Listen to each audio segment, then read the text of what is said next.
The deputy would not look at her. He stood at the boarding house door with a folded paper and his hat in his hands, and the sleet ticked against the tin awning behind him like a clock running out. Inside the hallway, a trunk sat in a puddle of snowmelt. A boy pressed against the woman's hip, coughing into her coat. The other tenants watched from behind a closed door. The floorboards creaked where they shifted their weight, but no one came out. The deputy held the paper toward her and said quietly that she could keep the road. Nothing else. In the first week of November 1886, Mara Rusk owned $4.80, a borrowed mule with a swollen knee, and a half-brother who coughed every time the wind changed. She was 24 years old. She had no home, no credit, no family willing to claim her, and no road out of the upper Greenbrier country that was not already sheeting over with ice. The boarding house had given her until sundown. Mrs. Fenton, who ran the place, had stood in the hallway that morning with her arms crossed over her apron and said that respectable women could not be expected to sleep under the same roof as a woman mixed up in moonshine trouble. Mara had never touched a still in her life. Her father, Calvin Rusk, had once repaired a water pump for a man named Orrin Voss, and that single act of labor, done for $4, years before Mara understood what Voss did in those mountain buildings, had become a stain no amount of explanation could lift. Voss ran an illegal distillery somewhere above the Greenbrier headwaters. When the federal revenue men finally came for him in October, Voss vanished into the timber like smoke. 2 of his workers were arrested. The revenue agents tore the operation apart, smashed the mash tubs, seized what they could carry, and left the rest to rot. Then they came asking questions in town. Someone mentioned Calvin Rusk. Someone else mentioned that Calvin's daughter still lived in Pocahontas County, and because Mara could not tell them where Orrin Voss had gone, she became the woman who protected moonshiners. It did not matter that her father had been dead for 3 years. It did not matter that the pump repair had been a single afternoon's work. What mattered was that in a county where federal raids meant trouble for everyone, association was guilt, and guilt was contagious. Deputy Asa Brindle was the one who brought her the writ. He was 34, angular, and visibly uncomfortable. He stood at the boarding house door with a folded paper and would not look at her directly. He said the county had no charge against her. He said no law compelled her to leave. Then he said that Mrs. Fenton had the right to refuse tenants, that Harp's store had cut her credit, and that no other rooming house between the river and the ridge would take her. Mara asked where she was supposed to go. Brindle shifted his weight. He said there was a building. It was not a house. It was not, properly speaking, habitable, but it had walls and most of a roof, and no one else wanted it because of what it had been. He meant the distillery. The mule limped the 16 miles in just under 7 hours, and by the time Mara saw the building, the light was already going. The structure sat on a shelf of land above the river road, backed against a slope of hemlock and oak. It was a timber warehouse, 40 feet by 60, built for the production of illegal whiskey and abandoned after the raid. The revenue men had smashed what they could, seized what they could carry, and left the rest because the road was too rough for heavy freight wagons. Mara climbed down from the mule and stood in the doorway. The smell hit first, sour mash frozen into black crust inside broken barrels, the chemical bite of old copper, and beneath it the deep mineral cold of a stone floor that had not seen warmth in weeks. Snow sifted through gaps in the roof where boards had been pried loose. The loft on the east side had collapsed, spilling rotten timber across the floor like a pile of broken bones. Tobin pressed against her side. He was 8 years old, thin as a fence rail, and he had not stopped coughing since the ride began. He looked up at her and said nothing. He did not need to. His eyes asked the question that every part of this place already answered. This was not a home. This was the place where homes went to die. She had one cracked stove that Brindle had loaded into the wagon as a kind of apology. She had one cord and a quarter of mixed chestnut and oak, cut green and stacked wet. She had 2 sacks of cornmeal, a half side of salt pork wrapped in cloth, 1 patched quilt, and 27 candles. She had a hatchet, a handsaw with a loose handle, a tin bucket, and the clothes on her back. She did not have 6 cords of seasoned wood.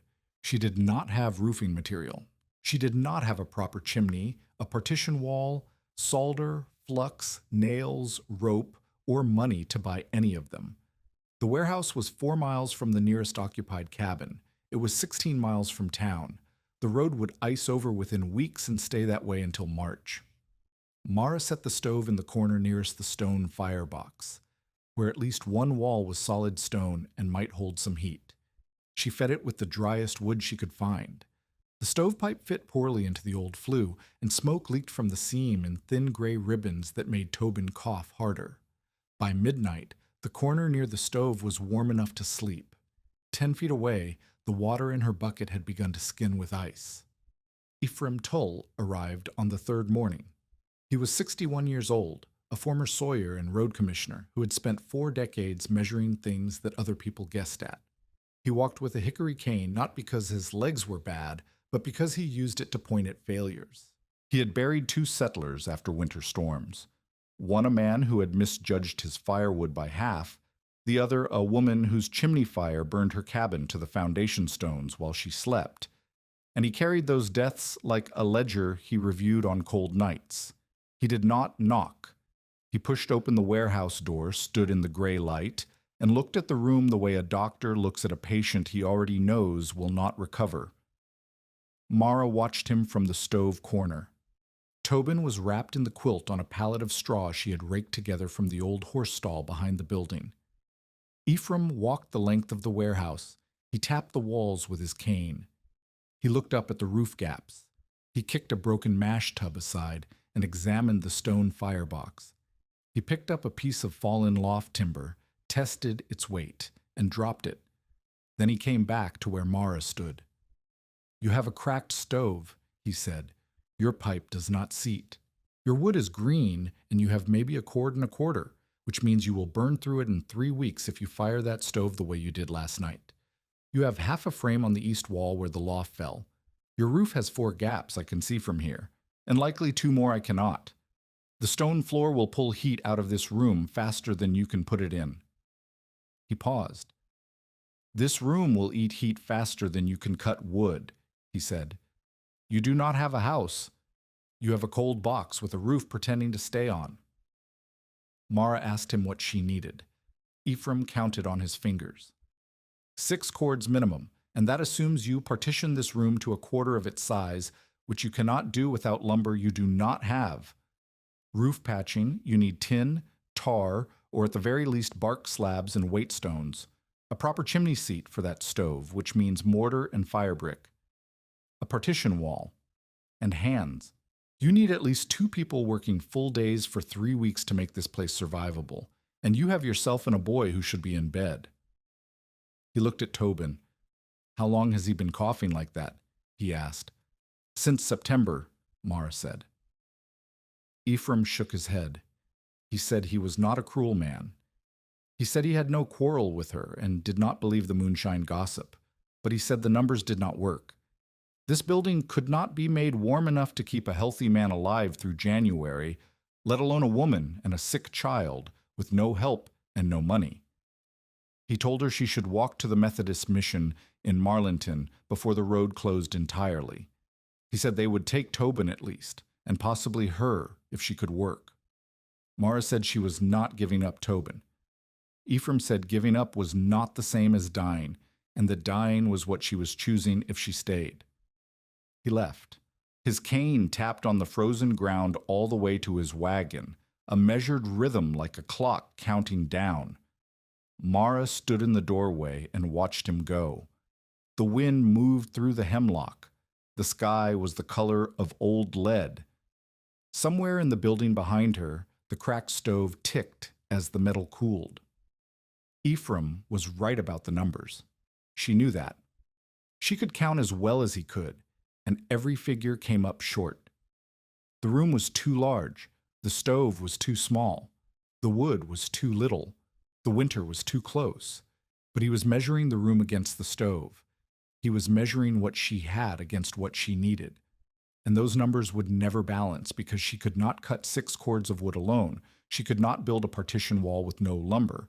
She could not patch a roof with no tin, and she could not buy any of it with $4.80. If the stove was the only tool she had, Ephraim was right. She would not last until Christmas. But the stove was not the only thing in this building. She found it on the 5th night, or rather Tobin found it for her. He had been coughing badly since sunset. She moved his pallet closer to the stove, then farther away when the smoke leaked worse than usual. She tried hanging the quilt as a barrier between the smoking stove and his bed, but the draft from the roof gaps billowed it like a sail. Every solution she attempted solved one problem and created another. The stove was too small for the room was too broken for the stove, and in between, Tobin coughed and coughed until his ribs ached. Sometime after midnight, he got up to use the bucket in the far corner. On his way back, he stopped beside the giant copper boiler. It sat where the revenue men had left it, a 500-gallon vessel of hammered copper, dented along one side, squatting on the stone firebox like a toad on a rock. It was too heavy to move easily. That was why the revenue men had left it. That was why no one had come back for it. Tobin put his hand against the copper and held it there. "It is warm," he said. Mara looked up from the stove. She said that was impossible. The firebox beneath the boiler had been cold for weeks. Tobin kept his hand on the copper. "Not hot," he said, "but warmer than the floor." She crossed the room and touched the boiler herself. He was right. The copper was not warm by any useful standard, not enough to heat anything, not enough to matter. But it was detectably less cold than the stone floor, less cold than the iron barrel hoops scattered nearby, less cold than the air. Copper held what little ambient heat existed and gave it up slowly. It was a material property, nothing more. But it reminded her of something. She was 9 years old, the woolen mill near Wheeling, where her father had worked before his lungs went bad. He was repairing a steam line crawling along a wall where iron pipe ran from the boiler room to the dying floor. He called her over. He took her hand and placed it flat against the pipe. "Feel that," he said.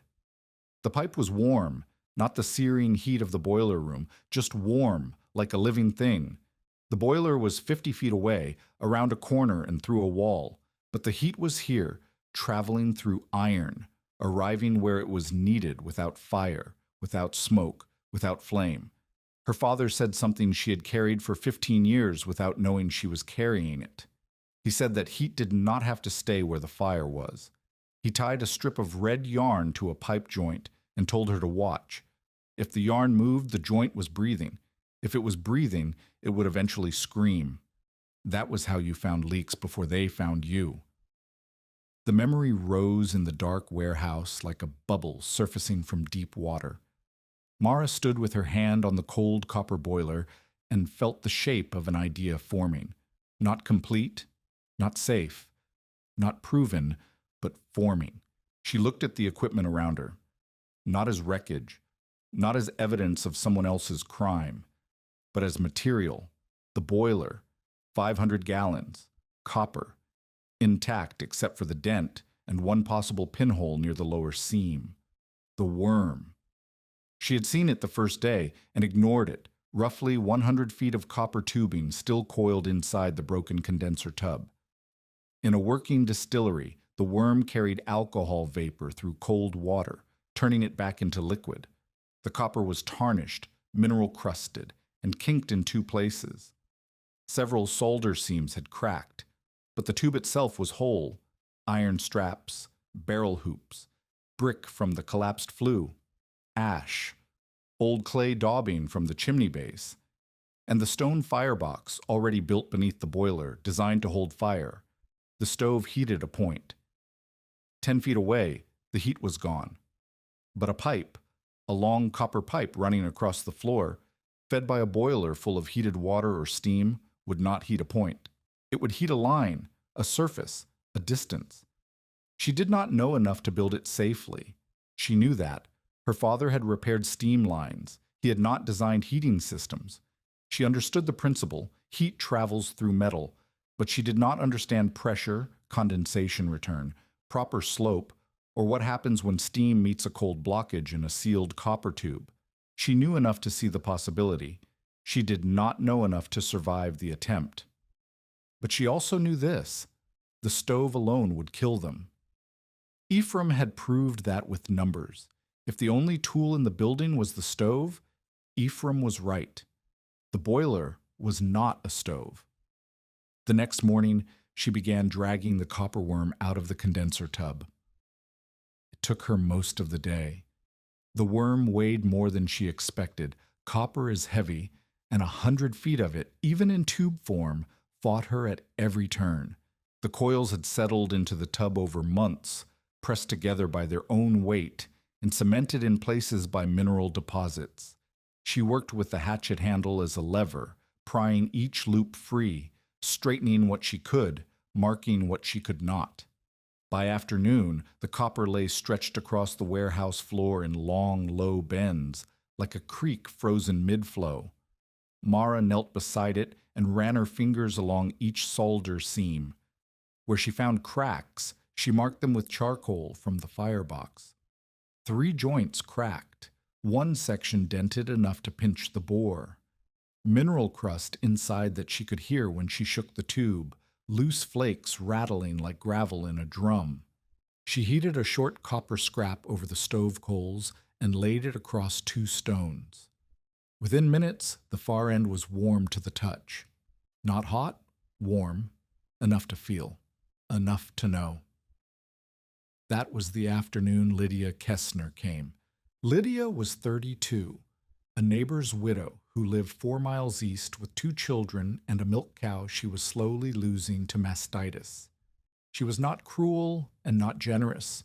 She was practical in the way that women with children and no margin for error are practical. Every action weighed against what it cost and what it returned. She had heard about Mara from the mail carrier and came with a pan of cold beans and a look that said she expected to find a dead woman or a lunatic. She found neither. She found a woman kneeling on a stone floor with copper tubing stretched around her like the skeleton of some enormous animal, marking cracks with charcoal by lamplight. Lydia set the beans on a barrel top and looked at the copper. "What is that?" she asked. Mara explained. She kept it simple because the idea was still simple in her own mind. Heat water in the boiler, send it through the copper, let the copper warm the room, a pipe instead of a point. Distance instead of a circle of heat around a single stove. Lydia listened. She did not interrupt. When Mara finished, Lydia looked at the cracked stove, then at the copper, then at Tobin asleep on his pallet with the quilt pulled over his head. "A stove burns," Lydia said. "A pipe leaks. That is the difference, I trust." Mara picked up the heated copper scrap and held it toward her. "Feel the end," she said. Lydia touched it. She felt the warmth. She pulled her hand back. "A scrap is not a winter," Lydia said. "A scrap does not have seams. A scrap does not hold pressure. You're talking about running steam through a whiskey coil in a room with a child in it. You understand what a boiler does when it goes wrong." Mara said she understood. "Then you understand why I am not convinced," Lydia said. She took her empty pan and left, but she stopped at the door. She turned back and said one more thing. "If you kill yourself doing this," she said, "I will take Tobin, but I will not pretend you were brave. I will tell him his sister was stubborn, and that stubborn is not the same thing." After Lydia left, Mara sat on the floor beside the copper and listened to the wind moving through the roof gaps. She could hear Tobin's breathing, the wet rattle in his chest that had been there since September, getting no worse but getting no better, waiting for the real cold to decide which way it would go. Lydia was right about the danger. A sealed boiler with no relief could rupture. Cracked solder seams could spray steam or scalding water. A cold blockage in the line could create a pressure hammer violent enough to split copper. She had heard her father talk about boiler accidents at the mill. A man in Wheeling had lost both legs when a valve failed. Another man in a riverboat engine room had been killed by a steam jet he never saw coming. She was proposing to build a crude version of the thing that killed those men inside a room where her brother slept. But the stove was already failing. Tobin's cough was already worsening, and the temperature had not even dropped properly yet. This was November. January was coming.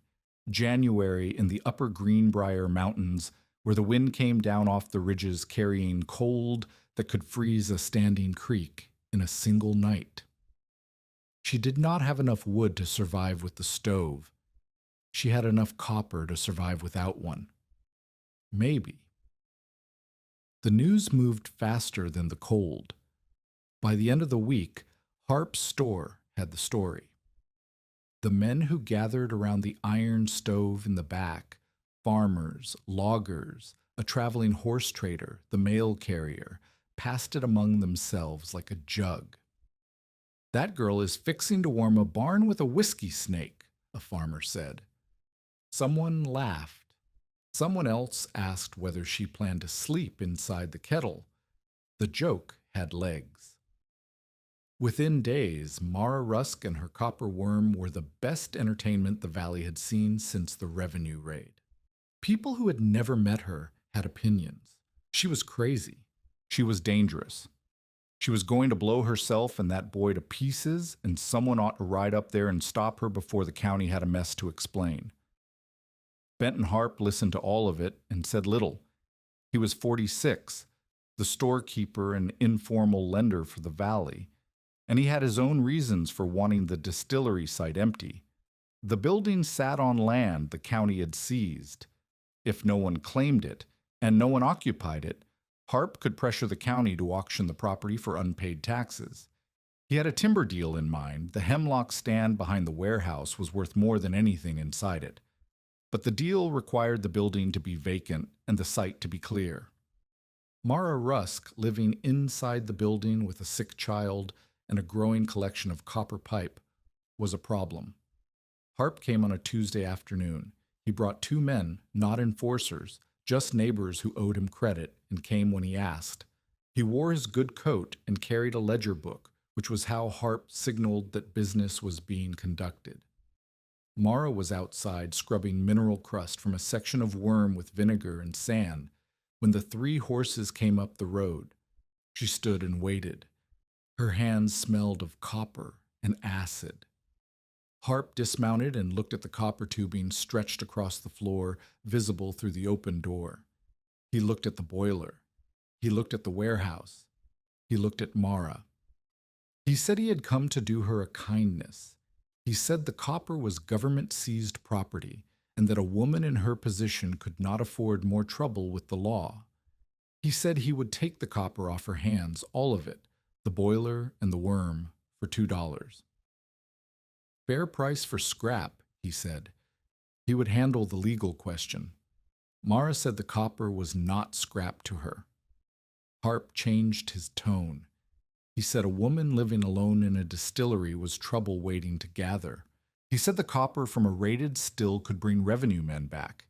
He said if she injured herself or the boy with that equipment, the community would answer for it. He said people were talking. He leaned closer and said something quieter. He said Tobin might be better placed with a church family.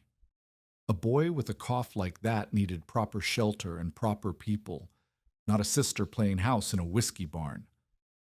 Mara felt the anger rise in her chest like heat in a pipe. She held it. She did not raise her voice. She said the copper was hers by occupation and necessity. She said no one had come for it in weeks. She said she would not sell, and she asked him to leave. Harp looked at his 2 men. He shrugged. He said he had tried to be reasonable. He said no one at his store would sell her flour on credit if she kept making fools of respectable people. He said a woman who sleeps beside a boiler may wake up in pieces. He mounted his horse and rode back down toward the road. Mara stood in the cold until the hoofbeats faded. Then she knelt beside the copper and went back to cleaning the seam. That night, someone stole one of her iron straps from the lean-to behind the building. 2 days later, a woman from the church left a temperance tract wedged under the warehouse door. A child told Tobin at the spring that his sister was going to cook them both alive. Tobin came back and asked Mara if the copper was dangerous. She said yes. He asked if the cold was dangerous. She said yes. He asked which one she was more afraid of. She said the cold because the cold did not give you any choices. The copper gave her a choice, a dangerous one, an uncertain one, but a choice. She began the real work the next morning, and within an hour she understood that the idea in her head and the copper on the floor were not the same thing. The worm had been built to coil tightly inside a condensing tub, not to lie flat across a 40-foot room. Every bend had a memory of its old shape. When she tried to straighten a curve, the copper fought her, kinking at the thin spots and bulging at the solder seams. She did not have a pipe bender. She did not have a vise. She had her hands, the hatchet handle as a lever, and flat stones to press against. Day 1, she freed the worm from the tub entirely and laid out the first 30 feet across the warehouse floor. She found 3 cracked joints, 2 sections where mineral crust had narrowed the bore to half its width, and 1 spot where the copper had been dented nearly flat by the falling loft timber. She marked every flaw with charcoal. Day 2, she cleared soot and ash from the stone firebox beneath the boiler. The firebox was solidly built. Voss had known his trade. Whatever else could be said about him, and the fire brick lining was intact except for 1 cracked brick at the back. She mortared the crack with clay daubing mixed with ash and water. Day 3, she tried to check the boiler for leaks. She hauled water from the spring in the tin bucket, 6 trips, almost half a mile each way on a path that was already glazing with ice, and filled the boiler to 1/4 of its depth. She watched. After 2 hours, she found a pinhole leak near the lower seam where the dent had stressed the copper. A bead of water appeared, hung, and dropped onto the stone. She marked it. She did not know how to fix it yet. Day 4. The weather turned. A freezing rain sheeted the road and coated the woodpile with a crust of ice that made every piece she split shatter into wet fragments. Her cord and 1/4 was now closer to 1 cord, and 1/3 of that was so green it hissed and steamed more than it burned. She was losing the wood race. The stove ate fuel faster than she could cut and dry it. Day 5, Tobin's cough deepened.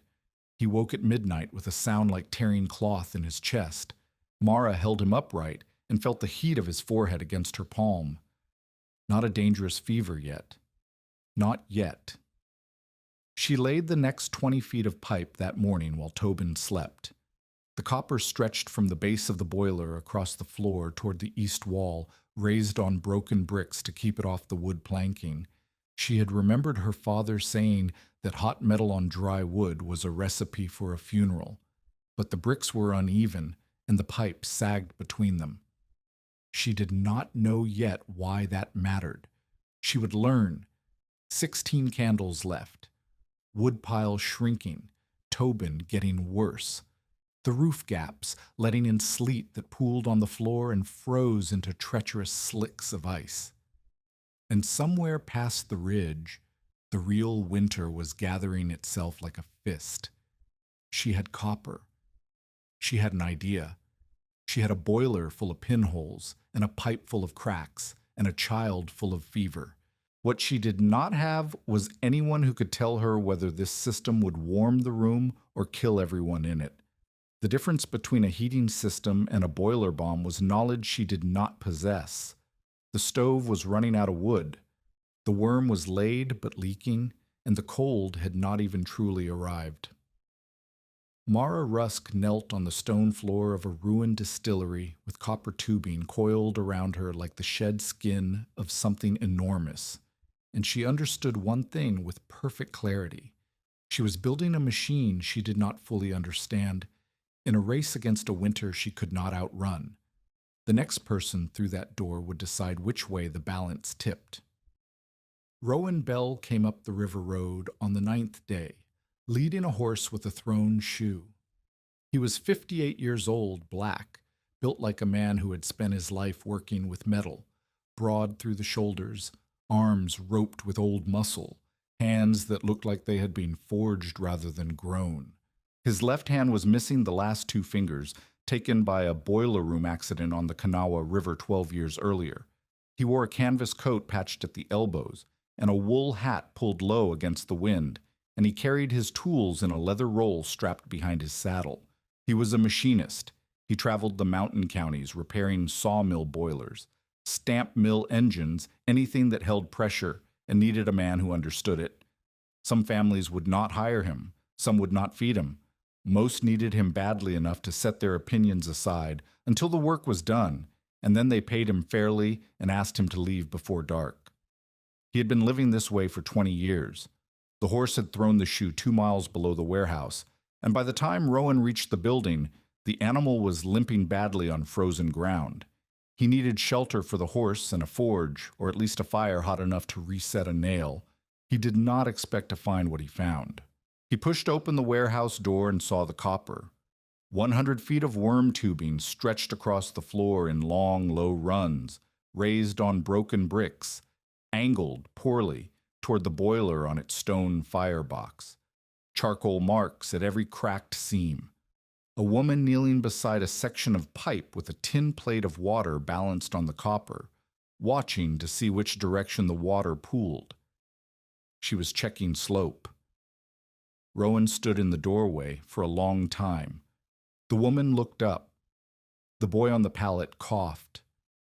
Wind pushed through the roof gaps and ruffled a quilt hung on a line between 2 posts. Rowan looked at the boiler. He looked at the pipe. He looked at the charcoal marks. He looked at the tin plate. He said, "Who taught you to check level with water?" Mara said her father had worked steam lines at a woolen mill. Rowan asked what happened to him. "Lung fever," Mara said. 3 years ago. Rowan walked slowly along the copper. He touched the solder seams. He tapped the pipe with a knuckle and listened to the sound. He crouched beside the boiler and examined the pinhole leak she had marked. He looked at the firebox, the flue, the water bucket, the charcoal marks. He examined the way she had raised the pipe on bricks. He checked the spacing. Then he looked at her. "You have marked your leaks," he said. "You have checked your slope. You have not fired this boiler again since you heard it tick." Mara said she had not. Rowan nodded slowly. He said most people who tried to build something from a boiler they did not understand fired it first and listened for problems second. She had listened first. That was either wisdom or fear. And in his experience, the difference did not matter as long as the result was the same. He asked what she planned to do with the system. She told him. Heat water in the boiler. Send it through the copper worm. Let the copper warm the floor, the air, the room. A pipe instead of a point. Distance instead of a circle. Rowan was quiet. Then he said the idea was not new. Factories and greenhouses had used pipe heat for decades, but those systems were built by engineers with proper fittings, pressure gauges, relief valves, and return lines. What she had was a moonshine still and a woman's hands. He said it could work. He said it could also kill everyone in the building. He asked how long she had before winter hit properly. Mara said Ephraim Tool gave her until Christmas.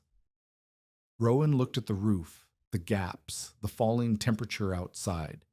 He said Ephraim was generous. He said she had 5 weeks at most. Then he sat on the stone firebox and unlaced his boots. He said his horse needed a night off that leg. He said he could spare 2 days. He said he would show her why what she had built so far was a bomb with a slow fuse, and then he would show her how to cut the fuse. He did not say he was helping. He said he was preventing an explosion he would hear about from 3 counties away. Rowan's first lesson was fear. He made Mara fill the boiler to a quarter depth and light a small fire beneath it. Not a working fire, just enough to warm the water. Then he sealed the boiler's only opening with a flat stone and clay and told her to stand well back. They waited. The fire was small. The water warmed slowly. After 40 minutes, the clay began to hiss. After 50, the stone shifted. After an hour, the stone blew off the opening and hit the far wall hard enough to chip brick. Tobin screamed. Mara's heart slammed against her ribs. That is what a blocked boiler does with warm water and a small fire, Rowan said. His voice was calm. Now imagine it with a real fire. Now imagine it with the opening sealed by ice, or by a plugged pipe, or by a solder seam that held when it should not have. That boiler becomes a cannon. He let the silence work. Then he said, pressure needs somewhere to go. Always. If you give it a path, it moves through the path. If you block every path, it makes its own. And it does not ask permission. That afternoon, he built the first safety measure. From salvaged iron, a barrel hoop, a bolt, and a flat piece of strap, he fashioned a crude weighted relief lever. It sat on a pivot over a small hole he drilled in the boiler's upper curve. Under normal conditions, the weight held the lever down and sealed the hole. If pressure built beyond a certain point, the steam would lift the weight and vent through the opening. It was not elegant. It was not precise. It was a piece of bent iron with a rock tied to one end, but it was the difference between a heating system and a grenade. He made Mara lift the lever by hand and feel the steam vent. He made her do it 10 times. He said the sound of that vent was the sound of the boiler staying alive. If she ever heard the boiler groan and the vent was not releasing, she should kill the fire first and ask questions after. Never add fuel to a groaning boiler, he said. Never. The second lesson was water. Rowan took a straight stick, scratched a mark into it with his knife, and dropped it into the boiler. The mark sat at about 1/3 depth. He said, "This line is your life. You never fire below this line. If the water drops below this line and the fire is still going, the copper above the water gets hotter than the copper below it. When water touches that superheated copper, it flashes to steam instantly. That is how boiler men die." He made her repeat it. She said it back. "Never fire below the line," he said. "You will be tired. You will be cold. You will think one more hour of fire will not matter. You will look at that rod, and the mark will be close to the line but not below it. And you will tell yourself it is fine." He held up his left hand. The 2 missing fingers. "I told myself it was fine," he said. He did not tell the rest of that story. Not yet. He simply showed her the hand and let her understand. The third lesson was slope. Rowan poured water into a 15-foot section of the copper worm, and they watched it flow. Where the pipe was properly angled, sloping gently back toward the boiler, the water ran smooth and steady. Where a section sagged between 2 brick supports, the water pooled, stopped, and sat. "That pool is death," Rowan said. "When steam hits cold water sitting in a sag, the steam condenses suddenly. The collapse creates a vacuum behind it, and the water behind the vacuum rushes in. That is what you heard when the pipe knocked." Tobin, watching from his pallet, said it sounded like someone hammering inside the pipe. "That is what it is," Rowan said. "Water hammering. In a factory, it cracks fittings. In a pipe this thin, it can split a seam." He and Mara spent the rest of that day adjusting the brick supports, lifting one, lowering another, checking slope with the tin plate of water. The pipe did not need to be steep, just consistent. A gentle, steady fall back toward the boiler, so condensation would drain by gravity and never sit. Rowan said the pipe did not need to be pretty. It needed to obey gravity. Beauty was for furniture. Obedience was for steam. The fourth lesson was testing. Before any full firing, Rowan said she must test every seam with warm water at low heat, not steam, not full boil, just warm water moving through the system at barely above room temperature, slow enough that a leak would show as a drip, not a jet. They filled the boiler. They lit a fire so small Tobin said it looked like a candle. They waited. When the water warmed, not boiling, just warm, they opened the valve between boiler and worm and let the water creep into the copper. Mara crawled along the pipe with a candle, watching each solder seam. At the 20-foot mark, a seam wept. At the 40-foot mark, a hairline crack sprayed a thin mist of warm water onto her wrist. She gasped. Even warm, the surprise of pressurized water hitting skin was a shock. That seam would have blinded you at full heat, Rowan said. He was not being dramatic. He was being accurate. They killed the fire. They marked the leaks. Rowan showed her how to clean a seam with vinegar and sand, heat it with a small copper soldering iron over coals, and flow fresh solder into the crack. The work was delicate, frustrating, and slow. Mara's hands shook from cold and exhaustion.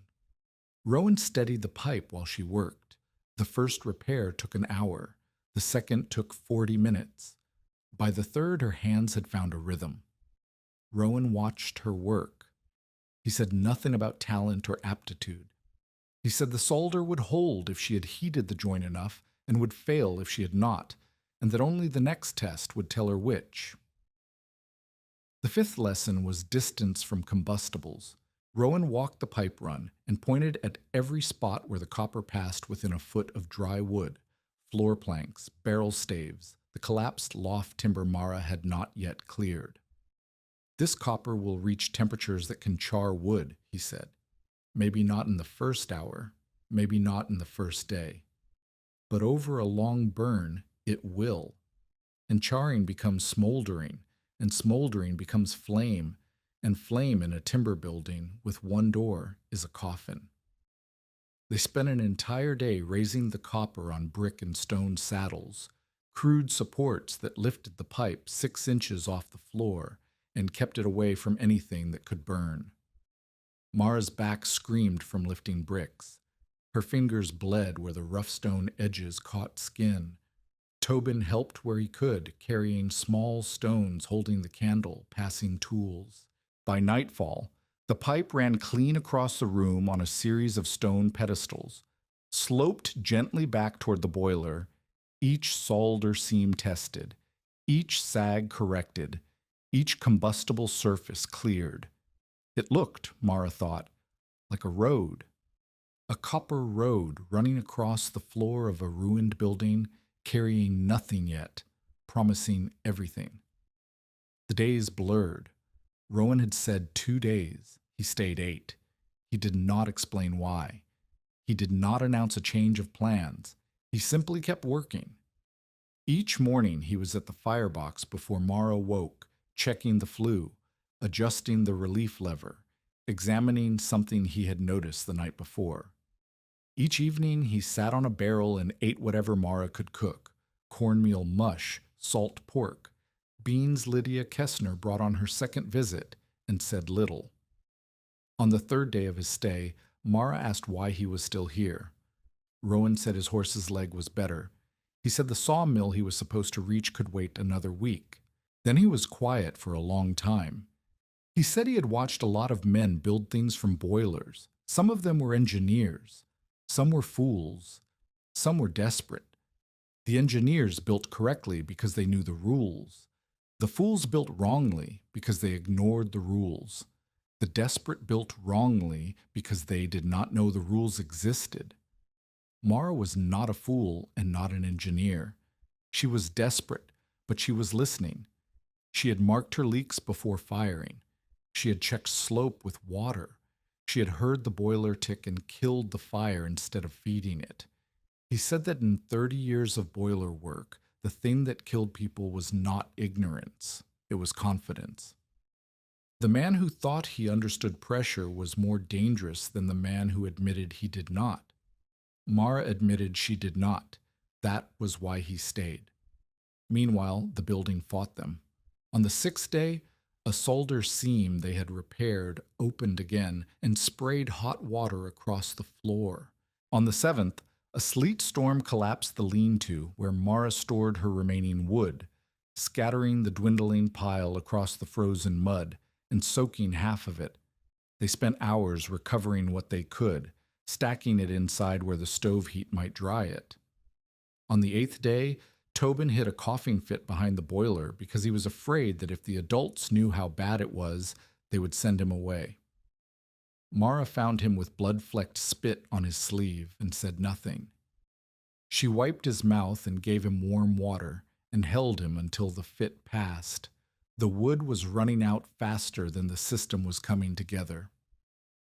Ephraim Tull came back on the seventh day. He stood in the doorway and looked at the copper runs, the stone saddles, the relief lever, the scratch-marked water rod. He looked at Rowan. "What are you doing here?" Ephraim asked. Rowan said he was preventing an accident. Ephraim said the accident was already happening. He said a woman, a child, a stranger, and a moonshine boiler in a building with no proper chimney was not a heating system. It was a story people would tell to warn their grandchildren. Rowan stood up. He was shorter than Ephraim, but broader, and when he spoke, his voice had the weight of a man who had spent 3 decades keeping other men alive around pressurized metal. "She's not playing with liquor," Rowan said. "She's learning heat." Ephraim looked at the copper worm running clean across the floor on its brick saddles. He looked at the relief lever. He looked at the water rod with its scratched mark. He said he had seen a lot of people learn things too late. He left. Tell us in the comments, have you ever been doubted by someone who could not understand what you were building? An unexpected kindness arrived that evening. Deputy Asa Brindle rode up the road with a burlap sack tied to his saddle. He left it on the stone step without dismounting. Inside, Mara found coal scraps, small, broken pieces, the kind that fell off a freight wagon and were not worth chasing, enough to supplement the dwindling wood for maybe a week. Brindle said they fell off a wagon. He said it with the careful face of a man who knows the wagon did not exist. He did not stay. Mara stood with the sack in her arms and felt something she had not felt since the boarding house, the recognition that not every person in the valley wanted her to fail. Rowan left on a Tuesday morning, 9 days after he arrived. His horse was sound. The sawmill boiler he had been hired to repair was already overdue. Before he left, he made Mara recite the rules. "Water level," she said. "Never fire below the line." Rowan nodded. "Relief lever," she said. "If it is not venting during a hot fire, kill the fire." He nodded again. "Slope," she said. "No sags, no pools. Gravity does the work." He waited. "Test before full heat," she said. "Warm water first, always. And if you hear a groan," he said.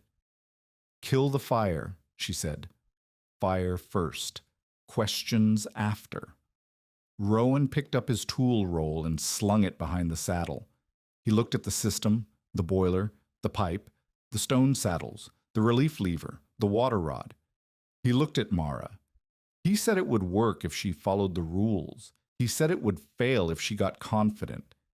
He said the system was not a machine that ran itself. It was a relationship. She had to attend to it the way she attended to Tobin, watching, listening, adjusting, never assuming that silence meant safety. He mounted his horse. Mara asked when he would come back. Rowan said he did not know. He said the sawmill job would take 2 weeks if the parts held, longer if they did not. He said winter moved on its own schedule. He rode down the road toward the river. Mara watched until the trees took him. She was alone. The first controlled test began 3 days after Rowan left. Mara filled the boiler to the mark. She checked every saddle. She crawled the entire length of the pipe and examined each solder seam by candlelight. She placed the water rod. She tested the relief lever with her hand, lifting it, feeling the pivot move smoothly. She cleared combustibles from a 3-foot perimeter around every section of pipe. Then she lit the fire. Not a roaring fire, a careful fire. Small pieces of dry chestnut fed slowly, the way Rowan had shown her. The firebox warmed. The copper base of the boiler began to tick, the gentle, rhythmic sound of metal expanding. She sat on the stone floor and waited.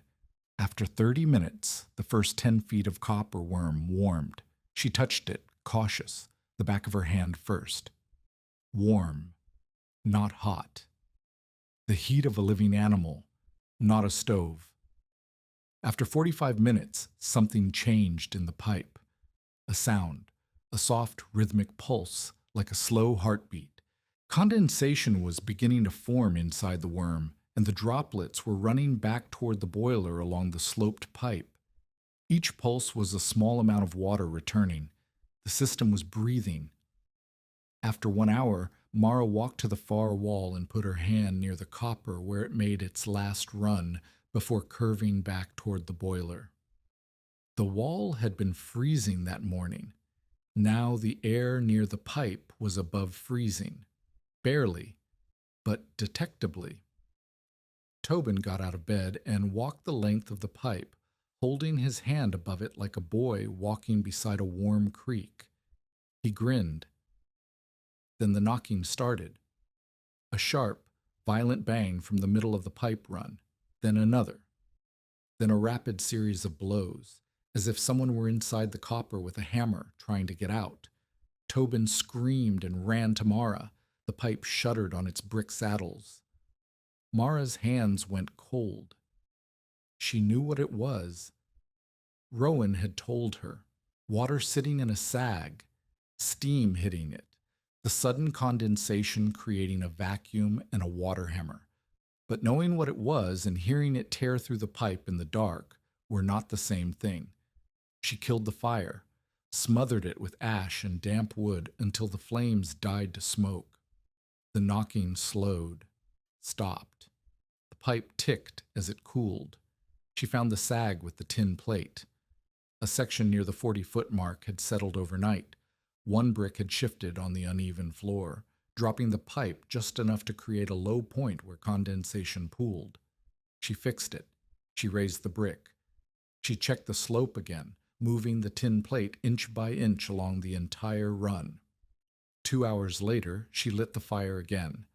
This time, the knocking did not come. By the second hour, the far wall was above freezing. By the third hour, Tobin fell asleep on his pallet without the quilt pulled over his head for the first time in weeks. It was not warm, it was not comfortable. It was not a home, but the air in the far corner of the room was no longer trying to kill them. Ephraim's verdict lingered. A mild test is not January. Lydia, who came the next day and felt the pipe, said thaw is not survival. At Harp's store, the storekeeper told anyone who would listen that Mara had built a copper noose around her own bed, and the first real storm would tighten it. They were not wrong to doubt. The test had been gentle. A November day, temperatures just below freezing, no wind to speak of. The system had warmed the room from killing cold to merely bitter. That was not the same as surviving January, but the system was working. The principle was sound. Heat traveled through copper. 100 feet of pipe distributed warmth that a single stove could only concentrate in one corner. The boiler was stable at low fire. The relief lever had not needed to activate. The water rod had stayed above the line. Mara knew the difference between a test and a trial. The test had passed. The trial had not yet begun. Outside, the sky lowered. The clouds packed themselves against the ridgeline like gray wool filling a crate. A peddler who stopped at Harp's store on his way south said the storms farther west had frozen cattle standing in draws. He said he had passed 2 farms where the families had already abandoned their houses for town. He said this winter was not going to be ordinary. The road hardened. The river stones glazed with ice. The hemlock boughs above the warehouse bent under the weight of frozen rain. At night, the stars disappeared behind clouds so thick that the darkness felt solid, as if the sky itself had turned to stone. January was coming, and Rowan was gone. The cold arrived on January 14th. It did not creep in. It struck. A warm, wet morning, the kind of false thaw that mountain people had learned to dread, dissolved into freezing rain by noon. By dark, the rain had stopped, and the temperature fell as if something had pulled a plug at the bottom of the sky. The wind came from the northwest, steady and vicious, driving snow sideways through every gap in the warehouse roof. Mara had not slept well. Tobin's cough had been bad the night before, the deep, wet rattle that turned his breathing into a labor. She had sat beside him until 2 a.m, her hand on his chest, feeling the vibration of congestion under his ribs. By dawn, his forehead was hot, not the mild warmth of a tired child, the dry, papery heat of fever. She could not move him. She could not cool him. And she could not let the room drop to killing cold while his lungs were fighting to clear themselves, because cold air on inflamed lungs would tighten them like a fist. The cracked stove was useless for this. She had been burning it as a supplement, a small fire for cooking and for warming water. But even at full burn, the stove could not keep more than a 6-foot circle above freezing in a room this size. And the smoke. The smoke leaked from the cracked seam and settled in the cold air like a gray blanket. Smoke on Tobin's lungs would be worse than cold. The boiler was the only option. She checked the water rod. It was low, lower than she liked. The cold had seeped into the building overnight, and she had not topped off the boiler because she had been sitting with Tobin. She needed water. The spring was a 1/4 mile down the slope. The path was ice. The bucket was tin, and the handle bit her fingers through her gloves. She made 3 trips, each one slower than the last. On the second trip, she fell on the ice and split her knee through her skirt. On the third trip, she found the intake area, the flat stones around the spring where she usually knelt, covered in a sheet of ice so thick she could not break it with the bucket.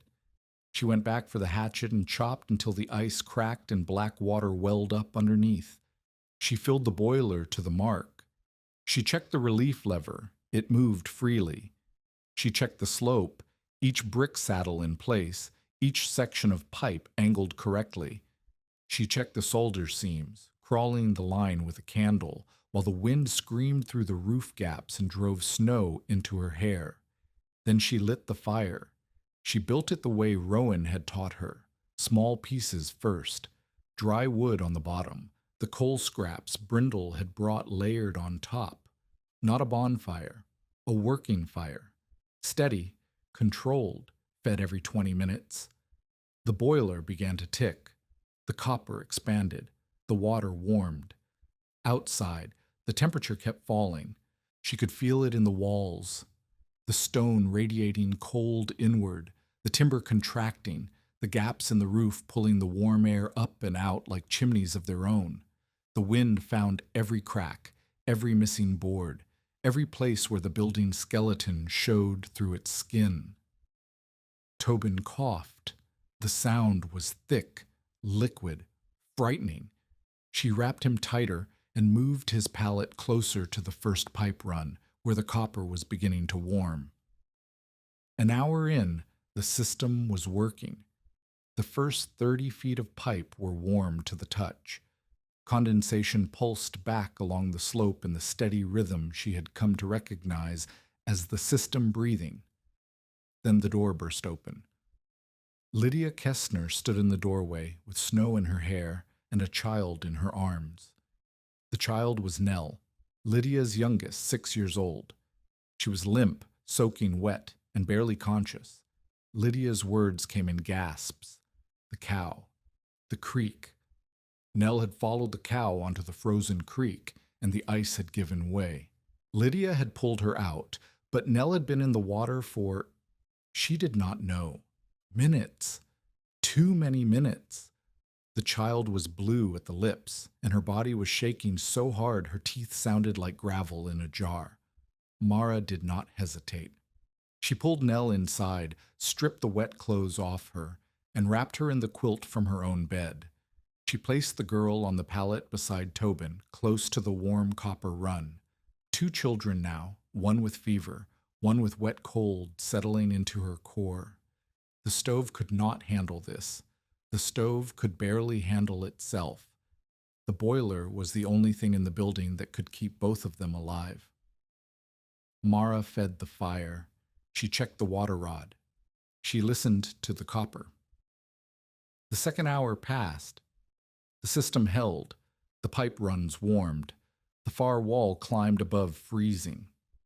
Nell stopped shaking so violently. Tobin's breathing eased slightly in the warmer air. Then the pipe began to knock.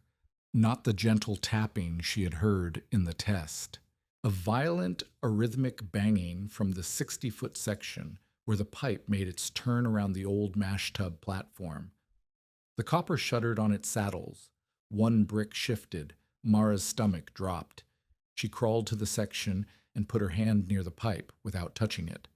She could feel the heat, hotter than it should be. The condensation had stopped returning from this section. Something was blocking the flow. She knew what it was. The building was so cold that condensation inside the pipe had cooled too fast, thickened, pooled. The pipe was not sagging. The slope was correct, but the sheer cold of the air around the copper was chilling the condensation faster than it could drain. A slug of cold water sat in the pipe, and steam behind it was hammering against it like a battering ram. Rowan's voice in her head. That is water arguing with steam. Steam wins ugly. She could not reach inside the pipe. She could not drain it from this end.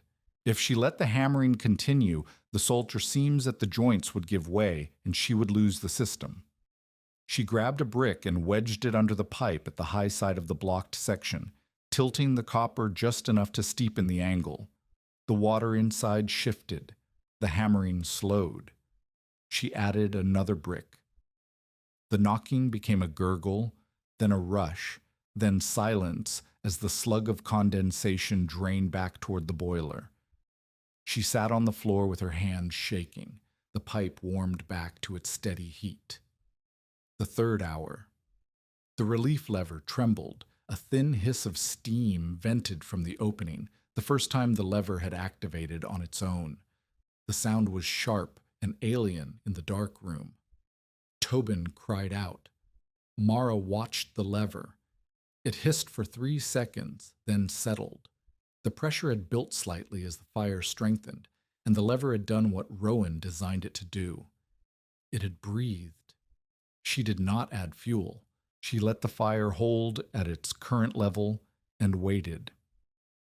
The fourth hour brought Ephraim Toll's nephew, a boy of 19 named Cress, who had tried to cross the road on foot to reach Harp's store for lamp oil.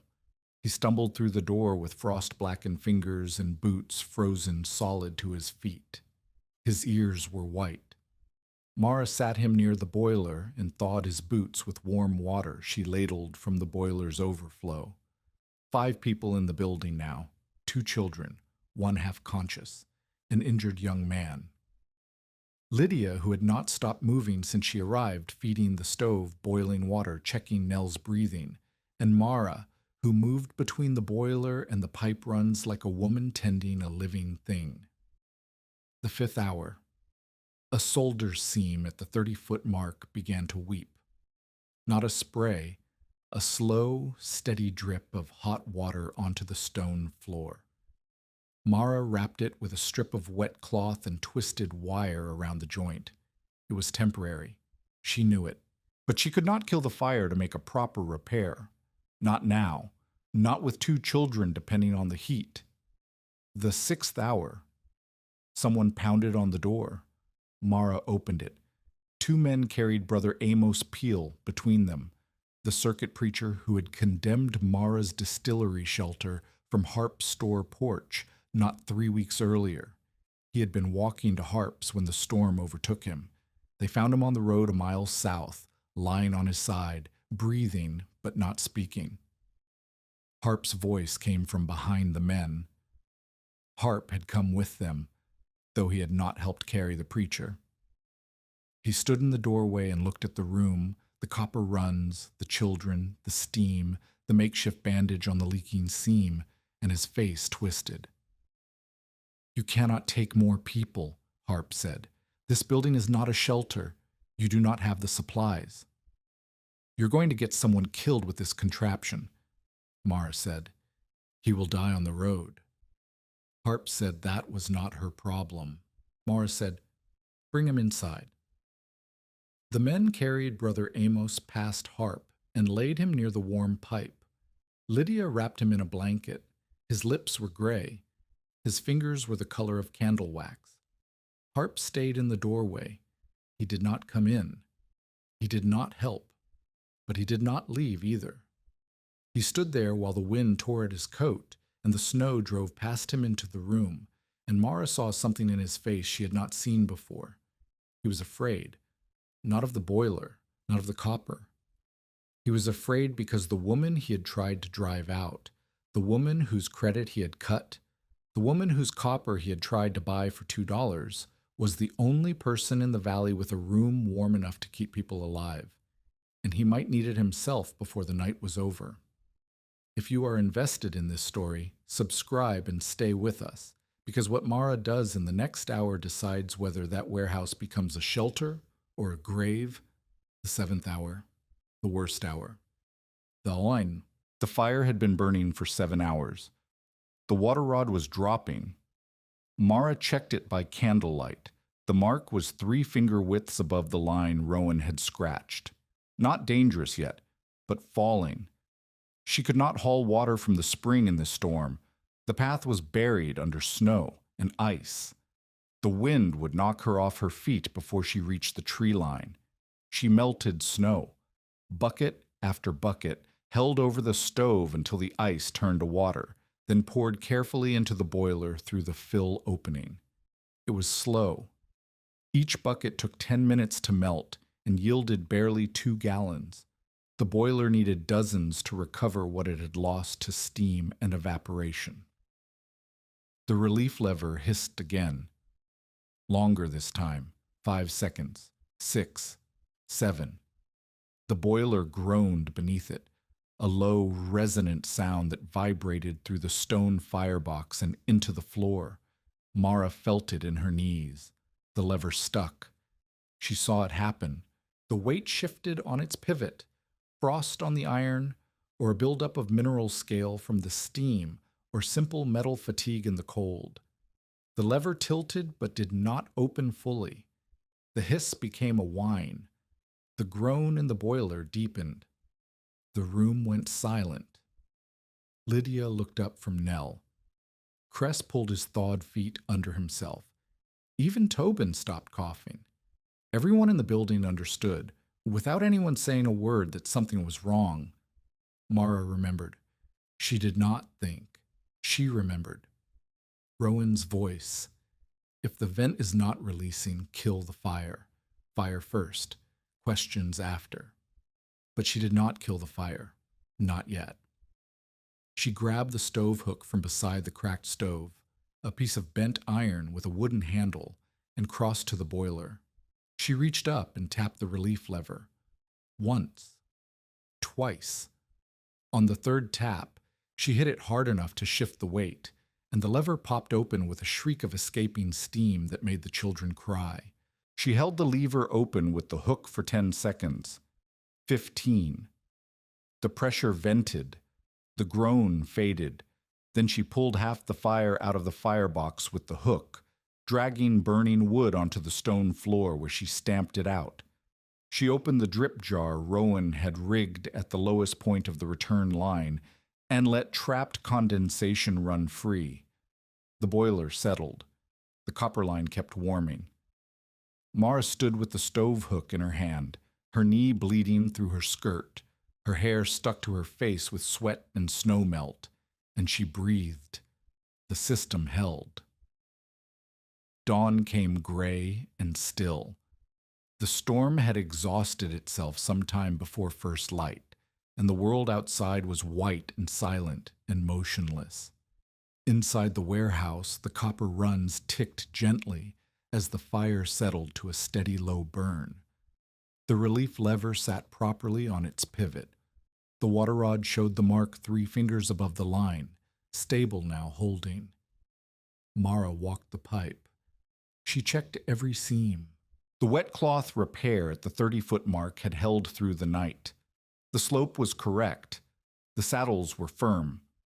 The copper was warm along its entire length, and the air near the far wall, the wall 60 feet from the boiler, the wall that Ephraim had measured as the edge of the impossible, was above freezing. Tobin was asleep. His breathing was still wet, still rattling, but the fever had broken sometime in the night. His forehead was cool. Nell Kessner was asleep beside him. Her color had returned. Her hands, tucked under the quilt, were warm. Brother Amos Peel was breathing under blankets near the 40-foot pipe run. His lips had gone from gray to pale. His fingers had begun to hurt, which meant they were alive. Cress Toll was sitting up, flexing his blackened fingers, wincing. Lydia Kessner sat on the floor with her back against the wall, asleep with her mouth open, still wearing her wet coat. Mara looked at the room. 7 people. 1 boiler, 100 feet of copper pipe, a fire that had burned all night without failing, a relief lever that had stuck and been freed, a seam that had wept and been wrapped, a blocked pipe that had been cleared, a water level that had dropped and been recovered. Not one person had frozen, not one child had died. The warehouse, the cold box with a roof pretending to stay on, the place no one wanted, the building the revenue men had wrecked and abandoned and left for the wind, had become the only warm room for miles. The system had not worked perfectly. It had groaned, knocked, leaked, and stuck. It had frightened children and tested every lesson Rowan had taught her, but it had held. Ephraim Tull arrived before the sun cleared the ridge.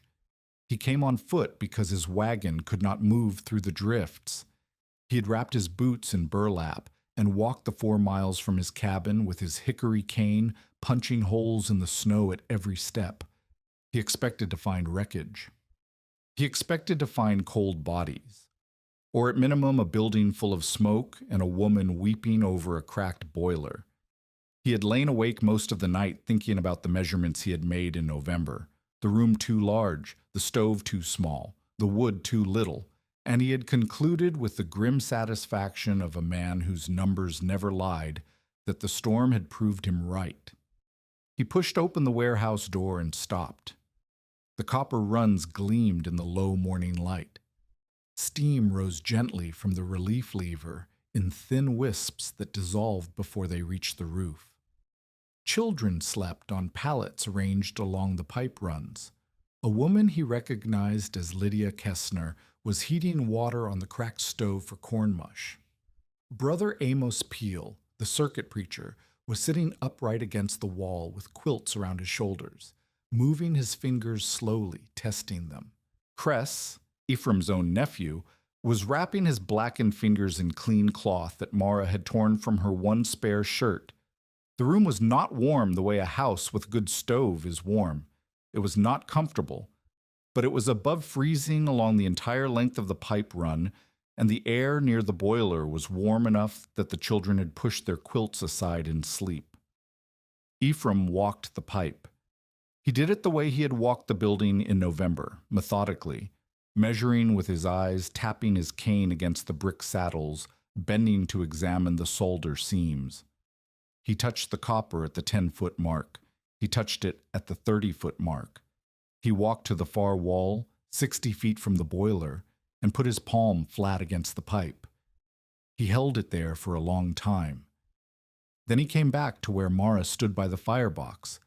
She was feeding the fire small pieces of wood, watching the water rod, doing the work that had kept 7 people alive through the night. Her knee was wrapped in a strip of cloth. Her hands were raw. She had not slept. Ephraim looked at her. He looked at the boiler. "I measured the room wrong," he said. Mara said nothing. "I measured the stove," Ephraim said. "I measured the wood. I measured the gaps in the roof and the cold in the floor and the size of the space against the size of the fire, and every one of those measurements was correct. This room is too large for that stove. The wood was too little. The gaps are too many." He paused. "But I did not measure her," he said. He stood there a moment longer, his cane planted between his boots, looking at the copper runs as if seeing them for the first time. Then he asked Mara how the system worked. She showed him. She walked him along the pipe and explained each section: the boiler heating water, the water turning to steam in the upper portion, the steam entering the worm, the copper radiating heat as the steam condensed inside, the condensation draining back by gravity through the sloped pipe to be reheated. She showed him the relief lever and explained what it did. She showed him the water rod and the line Rowan had scratched.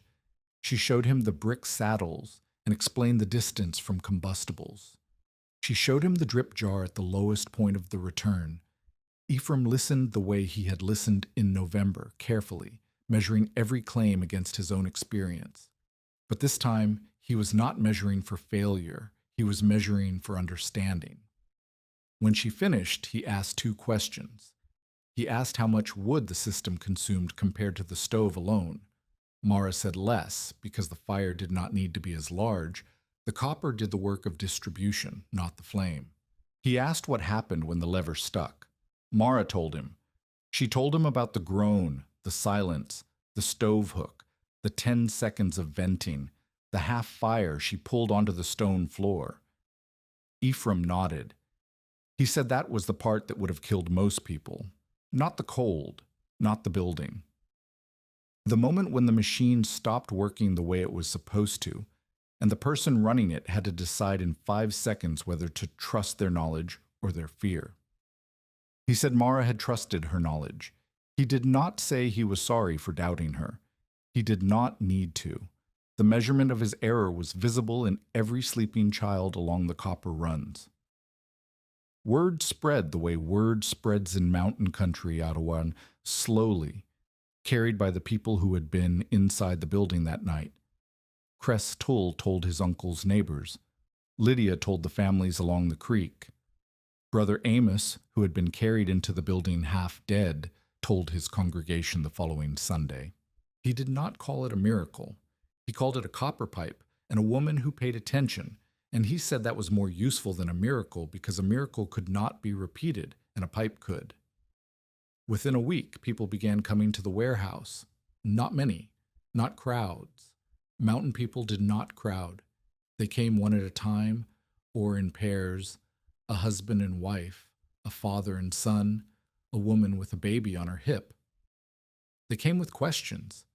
How much water does the boiler need? How often do you feed the fire? Why does the pipe need slope? Can a smaller kettle heat a cabin wall? Is copper necessary or will iron pipe work? Where do you put the vent? Mara answered every question. She showed them the system. She walked them along the pipe the way she had walked Ephraim. She let them touch the copper and feel the warmth. She made every visitor look at the relief lever and understand what it did and why it mattered. She refused to let anyone leave thinking the system was safe without the vent. That was the line she would not cross. If someone came asking about pipe heat and did not want to hear about pressure relief, Mara sent them away.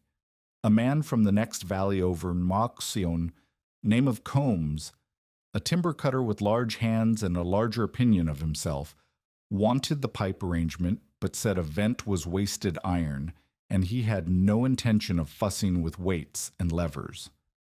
Mara told him to leave. Combs said he was not asking permission. He was asking for the pipe layout. Mara said the layout without the vent was a way to boil his family alive. and she would not help him do it. She said if he wanted to build a sealed boiler with no relief, he was welcome to do it without her knowledge, and she hoped his wife could run faster than steam. Combs left. He built a small system with a vent. Lydia Kessner came back on the third day after the storm. She brought Nell, who was walking again, pale but steady.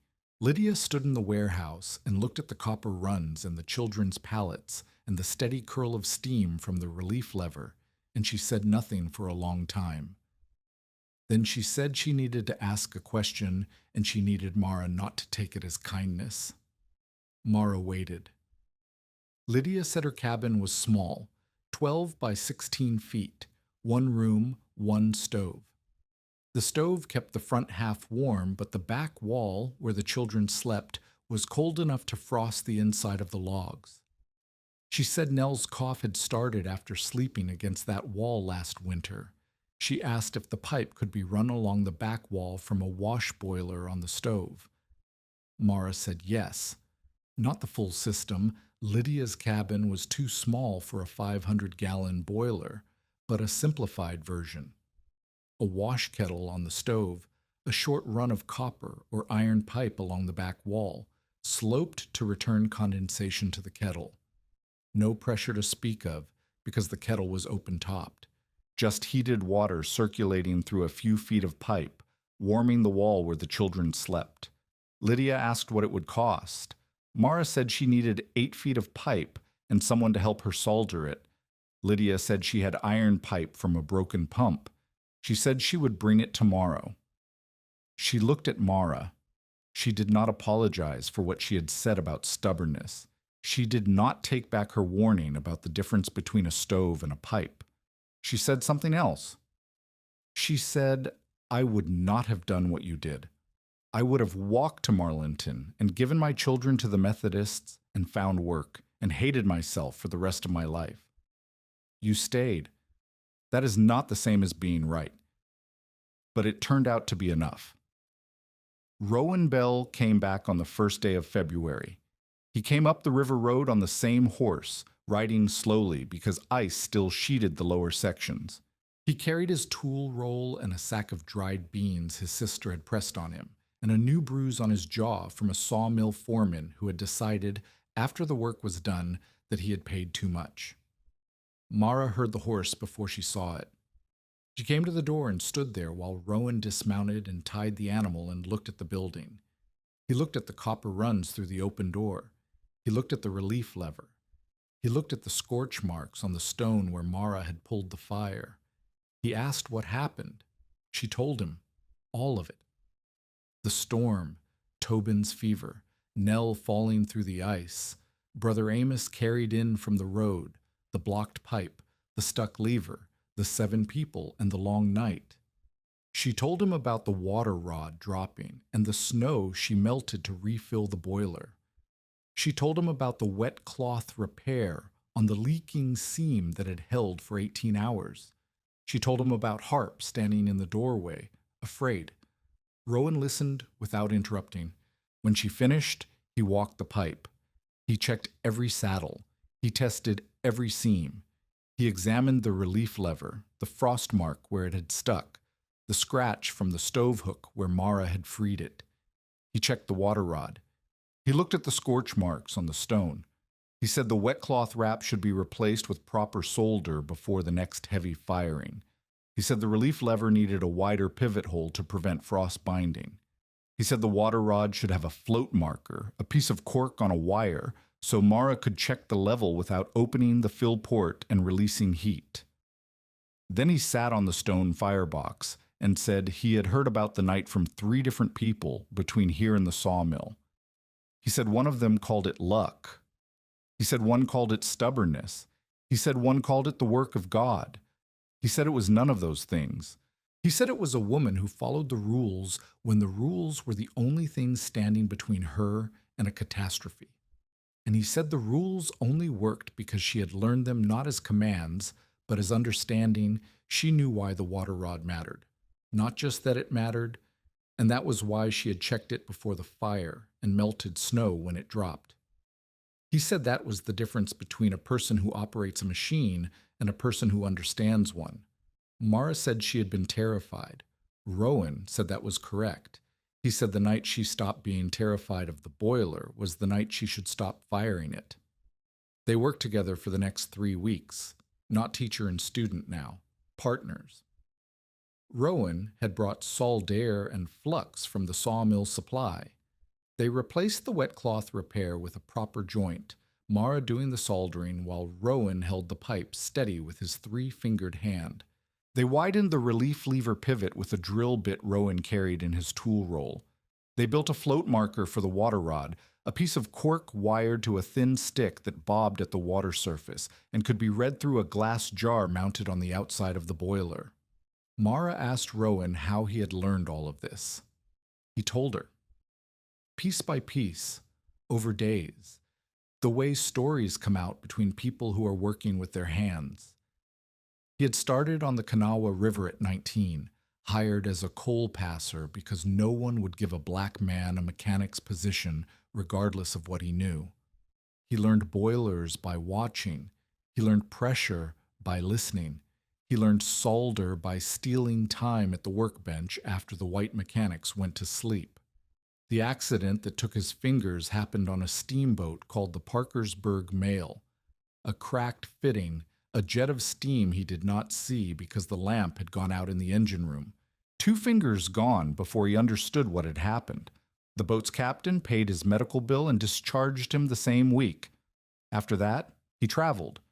He found that mountain people needed boiler work done and did not have many options. Some would not let him eat at their table. Some would not let him sleep in their barn. But they would let him fix their machines because a burst boiler did not care about the color of the man who prevented it. Mara asked if it made him angry. Rowan said anger was a fuel that burned hot and fast and left nothing useful behind. He said he preferred to be indispensable. He said a man they needed was a man they could not dismiss, even if they wanted to. He said it was not a perfect arrangement. He said it was not justice, but it kept him working, and working kept him alive, and alive was the foundation on which everything else was built. They disagreed once. It was about the firebox. Mara wanted to enlarge it, break out the back wall and extend it by a foot, so she could burn larger pieces of wood and reduce the number of times she had to feed the fire through the night. Rowan said no. He said a larger firebox meant more heat, more steam, more pressure, and less time to react if something went wrong. He said the discipline of feeding small pieces regularly was the discipline that kept the system safe. He said the moment she started building fires she could not control was the moment the boiler stopped being a tool and became a threat. Mara argued. She said she was exhausted. She said feeding the fire every 20 minutes through a 10-hour night was destroying her sleep and her health. She said there had to be a way to make the system less demanding without making it less safe. Rowan looked at her for a long time. Then he said she was right that the system was punishing, and he said the solution was not a bigger fire. The solution was a better fuel arrangement, longer burning hardwood, properly seasoned, cut to a specific size that would hold a coal bed for 40 minutes instead of 20. He showed her how to bank a fire so the coals stayed hot but the flame stayed low. He showed her how to leave a gap at the base of the wood stack so air could feed the coal bed without feeding the flame. It was a compromise, not the one she wanted, but it meant she could sleep for nearly an hour between feedings instead of 20 minutes, and an hour was the difference between surviving the winter and breaking under it. On the 14th of February, Rowan's cough started.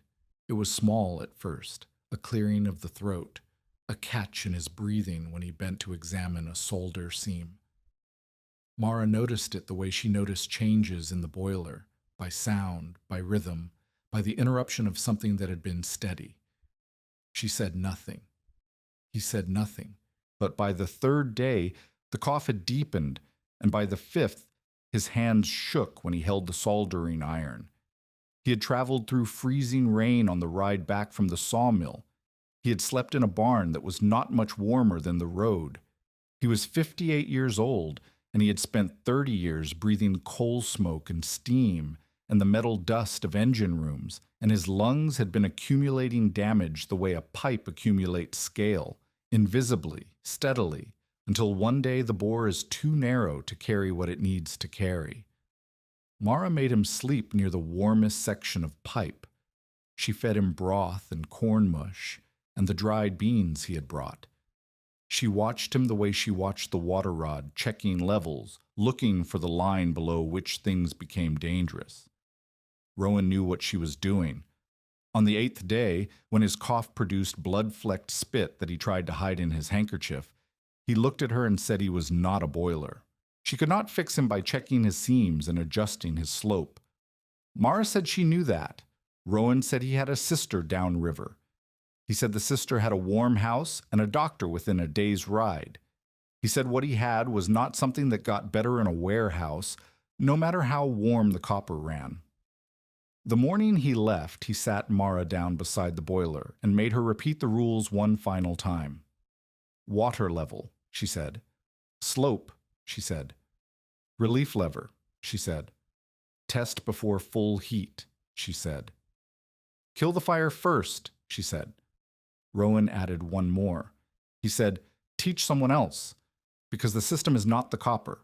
The system is the knowledge, and knowledge in one person is knowledge waiting to die. He mounted his horse. He rode down the river road. Mara watched him go the same way she had watched him go in November, except this time she understood that the distance between them would only grow. Word came in March, carried by a mail rider who had stopped at the sister's house. Rowan Bell died on the 14th of March, 1887. The cough had become pneumonia. The pneumonia had become silence. Mara received the news standing in the warehouse doorway, the copper ticking gently behind her in the heat of a low fire. She did not cry in front of the mail rider. She thanked him and went inside and sat on the stone firebox, the same stone where Rowan had sat when he first decided to stay, and she put her hands flat on the warm copper and held them there. The pipe he had last touched, the section near the relief lever where he had widened the pivot hole, was no different from any other section of the worm. Same copper, same solder, same warmth. But Tobin, without being told, began polishing that section every Saturday with a rag and vinegar. He never said why. The copper there stayed brighter than the rest, and in the years that followed, visitors sometimes asked why one section of pipe gleamed while the others darkened. No one who knew the answer ever gave it simply. Spring came late and angry. The snow held into March, packed hard on the ridges, softened only at the edges where the sun cut through the trees for a few hours each afternoon. Then, in the 3rd week of March, the temperature rose suddenly, a warm front from the south that felt like forgiveness after months of punishment, and the snow began to melt. It did not melt slowly. 3 days of warm rain on top of 3 months of packed snow sent water down every slope in the county. Creeks that had been frozen since December became torrents overnight. The Greenbrier River rose 4 feet in 2 days. The road below the warehouse turned into a mud channel, then a shallow stream, then an impassable mire that swallowed wagon wheels to the hub. The warehouse itself sat high enough to avoid direct flooding, but the spring that Mara depended on for boiler water overflowed its banks and sent muddy runoff across the path.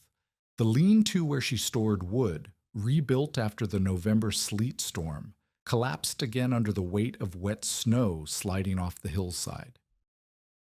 Then the Combs family arrived. Not the timber cutter who had refused the vent, his brother Virgil Combs, with his wife and a newborn and 2 older children. They had been living in a cabin on the far side of the creek. The bridge washed out on Tuesday morning. By Tuesday evening, water was seeping under the cabin door. By Wednesday, they had carried what they could and walked 5 miles uphill through mud and rain to the only building they had heard could keep people warm and dry. Mara took them in.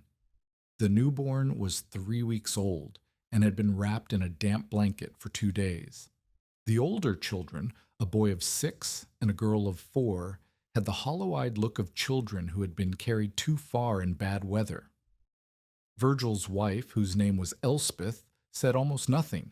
She held the baby against her chest and stood in the warehouse doorway and stared at the copper runs the way a drowning person stares at a rope. Mara did not fire the boiler for heat. The March air was above freezing outside, cold and wet, but not killing cold. Instead, she used the system the way Rowan would have understood but never specifically taught. She heated water for washing, for cleaning the baby's wrappings, for warming cloths to lay across the children's chests. She heated water for boiling cornmeal and salt pork into a broth thick enough to feed a nursing mother. She heated water for drying blankets, hanging them over the warm pipe runs on wooden racks, where the copper's steady warmth dried wool faster than open air in a wet season. The boiler's job had changed. In January, it had fought cold. In March, it fought damp. The enemy was different, but the principle was the same. Heat distributed where it was needed, carried by copper, controlled by knowledge, sustained by discipline. Mara found herself teaching without planning to. Elspeth Combs asked how the pipe worked, and Mara explained it while wrapping the baby in a warm, dry blanket heated over the copper. Virgil asked about the vent, and Mara showed him the relief lever and told him the story of the night it stuck. The 6-year-old boy asked why the pipe was warm, and Tobin, who had been waiting for someone to ask, explained slope using marbles he had found in the wreckage of the old mash tub platform. He lined them up on a plank and tilted the plank and said, "That is what the water does inside the pipe. Downhill. Always downhill. If it stops, the pipe gets angry." Nell Kessner, who had come with Lydia to help, watched Tobin's demonstration and asked if she could try. She lined up the marbles, tilted the plank, and caught them at the bottom in a tin cup.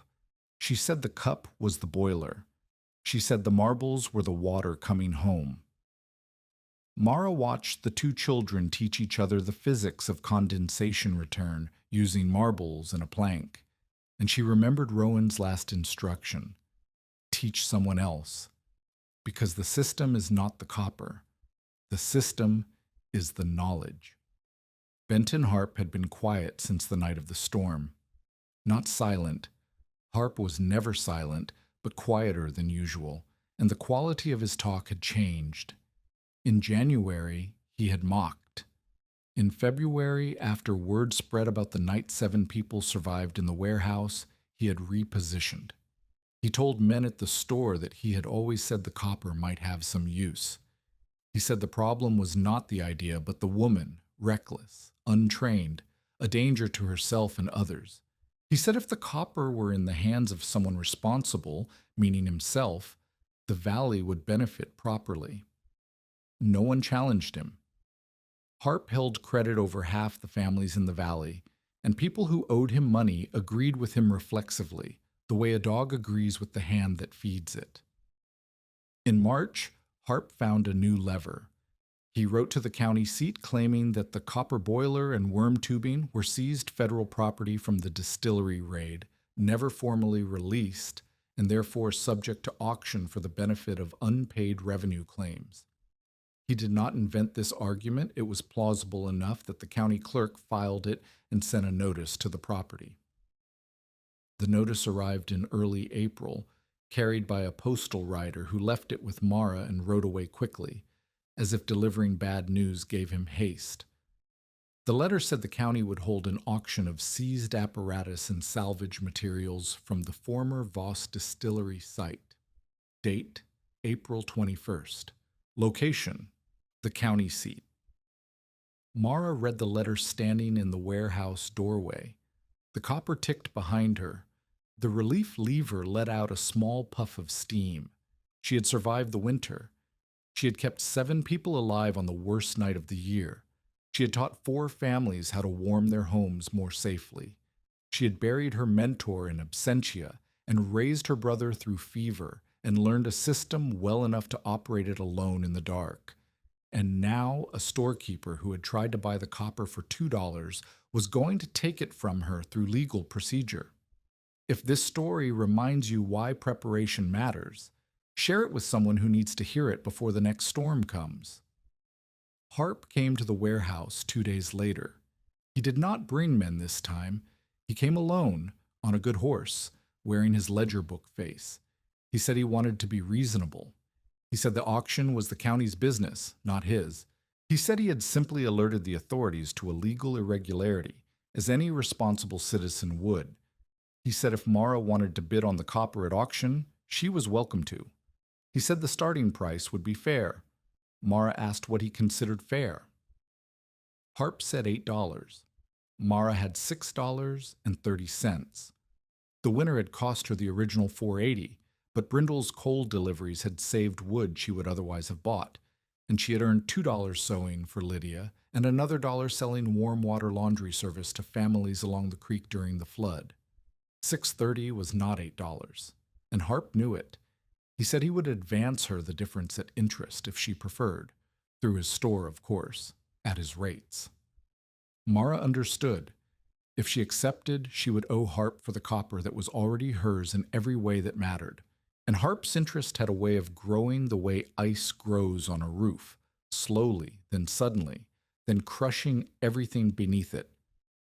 She said no. Harp shrugged. He said the auction would proceed. He said the county would sell the copper to the highest bidder, and if that bidder happened to be himself, he would of course make the heating services available to the community. Through his store, at his rates, he rode down the road. Mara stood in the doorway and watched him go and felt the anger that had been building all winter finally find its shape. Not the desperate fury of a woman fighting to survive, something colder and steadier. The anger of a woman who had earned something and now had to defend it against a man who had earned nothing but assumed ownership was his by right of money and patience. She went inside. She sat on the stone firebox. She looked at the copper, bright where Tobin polished it, dark where the heat had oxidized it, scarred where the solder had been repaired. 100 feet of pipe that had carried heat through the worst night of the worst winter she had ever lived. She could not outbid Harp. She did not have the money, and she would not take his credit. But she had something Harp did not. She had the people who had slept beside the copper and lived. She started with Lydia. Mara walked the 4 miles to Lydia's cabin on a morning when the mud had frozen hard enough to hold her weight. She brought Tobin because he refused to stay behind and because his presence reminded people of what the copper had protected. Lydia was feeding chickens in the yard when Mara arrived. She stopped with the bucket in her hand and watched Mara come up the path and knew, before a word was said, that something had changed. Mara told her about the auction. She told her the date. She told her what Harp planned. Lydia set the bucket down. She said, "What do you need?" Mara said she needed people at the auction, not to bid, not to fight, just to stand there, to be visible, to let the county see that the copper was not scrap in a ruined building. It was a system that had kept their children alive, and selling it to a storekeeper who wanted to rent it back to them was not justice. It was theft dressed in legal paper. Lydia said she would come. She said she would bring Nell. Next, Mara went to Ephraim Tull. Ephraim was splitting wood behind his cabin. He was 61 years old, and he split wood the way he did everything else, measured, precise, the axe falling in exactly the same place each time. He saw Mara coming and drove the axe into the stump and waited. She told him. Ephraim wiped his hands on his trousers. He said Harp had been talking about the auction at the store for 2 weeks. He said Harp had told people the copper was dangerous government property that a woman had no business operating. He said Harp had reminded certain families that their credit accounts were under review, which was Harp's way of saying that attending the auction on Mara's side might cost them their flour. Mara asked if Ephraim would come anyway. Ephraim said he had buried 2 settlers who froze because they did not have what Mara had built. He said he was not going to stand by while a third-rate storekeeper sold the only warm room in the valley to the highest bidder. He said he would speak. The word moved. Lydia told the families along the creek. Ephraim told his neighbors. Crest Tull, whose blackened fingers had healed but whose memory of the night had not, told the young men he worked with at the sawmill. Brother Amos Peel, still thin and slow from his ordeal on the road, told his congregation. Not everyone was willing. Some families owed Harp too much to risk his displeasure. Some still believed the copper was moonshine equipment and wanted nothing to do with it. A few agreed with Harp that the system was dangerous and that a woman operating a boiler alone was an invitation to disaster. But enough people said yes. Enough people remembered the night. Enough people had felt the warmth of the copper under their hands, or had heard, from someone they trusted, what the pipe had done when the stove could not. The auction was held on the 21st of April, 1887, in the county seat of Marlinton. It was not a grand affair. A county clerk sat behind a table on the courthouse porch with a ledger and a gavel. A list of seized properties from 3 distillery raids was pinned to the post. The Voss Distillery equipment, described as 1 copper boiler, approximately 500 gallons capacity, 1 copper condensing apparatus, approximately 100 feet, assorted iron fittings and brickbat C, was lot number 7. Harp arrived early. He wore a new coat and carried his own ledger. He had brought a man from the next county, a hardware dealer named Furman, who sometimes partnered with Harp on bulk purchases, and the 2 of them stood near the table talking in voices loud enough to be overheard. Harp said he expected the lot to go for $10 or $12. He said no one else would bid because no one else had use for moonshine equipment. He said the whole thing would be settled by noon. Then the road filled. They came on foot and on mule and in wagons that had barely survived the winter roads. Lydia Kessner with Nell on her hip. Ephraim Tull with his hickory cane. Crest Tull with his scarred fingers, visible because he had left his gloves off deliberately. Brother Amos Peel leaning on a walking stick, moving slowly but moving. Virgil Combs and Elspeth with the baby. 3 families from the creek who had installed pipe runs in their cabins based on Mara's teaching. Deputy Asa Brindle, who stood at the back in his official capacity but whose presence said what his office could not. Mara arrived last. She wore the same coat she had worn all winter. Tobin walked beside her. She carried $6.30 in a pouch at her belt. The clerk worked through the first 6 lots without incident. Broken mash tubs, barrel staves, iron hoops. Things no one wanted, and Harp's associate bought for pennies. When he reached lot 7, he read the description and asked for an opening bid. Harp said $8. The clerk looked around the porch. He asked if there were other bids. Ephraim Tull stepped forward. He did not bid. He asked to speak. The clerk said this was an auction, not a meeting. Ephraim said he understood that, and he said he would be brief, and he said that if the clerk refused him, he would stand on the courthouse steps and say it louder, and the clerk could decide which version he preferred. The clerk let him speak. Ephraim said the copper listed as Lot 7 was not scrap, and it was not moonshine equipment. He said it was a heating system that had been assembled by a woman named Mara Rusk over the course of 6 weeks, using knowledge taught to her by a boiler machinist named Rowan Bell, who had since died. He said the system had kept 7 people alive on the night of January 14th, including his own nephew, including a preacher of the gospel, and including 2 children who would be in the ground without it. He said the copper was worth more than any price a storekeeper would pay for it, because its value was not in the metal. Its value was in what it did when the metal was warm. He said he had measured the building in November and told Mara Rusk she would die. He said he had been wrong. He said the copper was the reason he was wrong, and that selling it to a man who wanted to rent warmth to the people it had already saved was not an auction. It was a punishment for surviving. He stepped back. Lydia spoke next. She said her daughter had fallen through creek ice on January 14th and been carried to the warehouse half dead. She said the copper pipe had warmed her daughter back to life.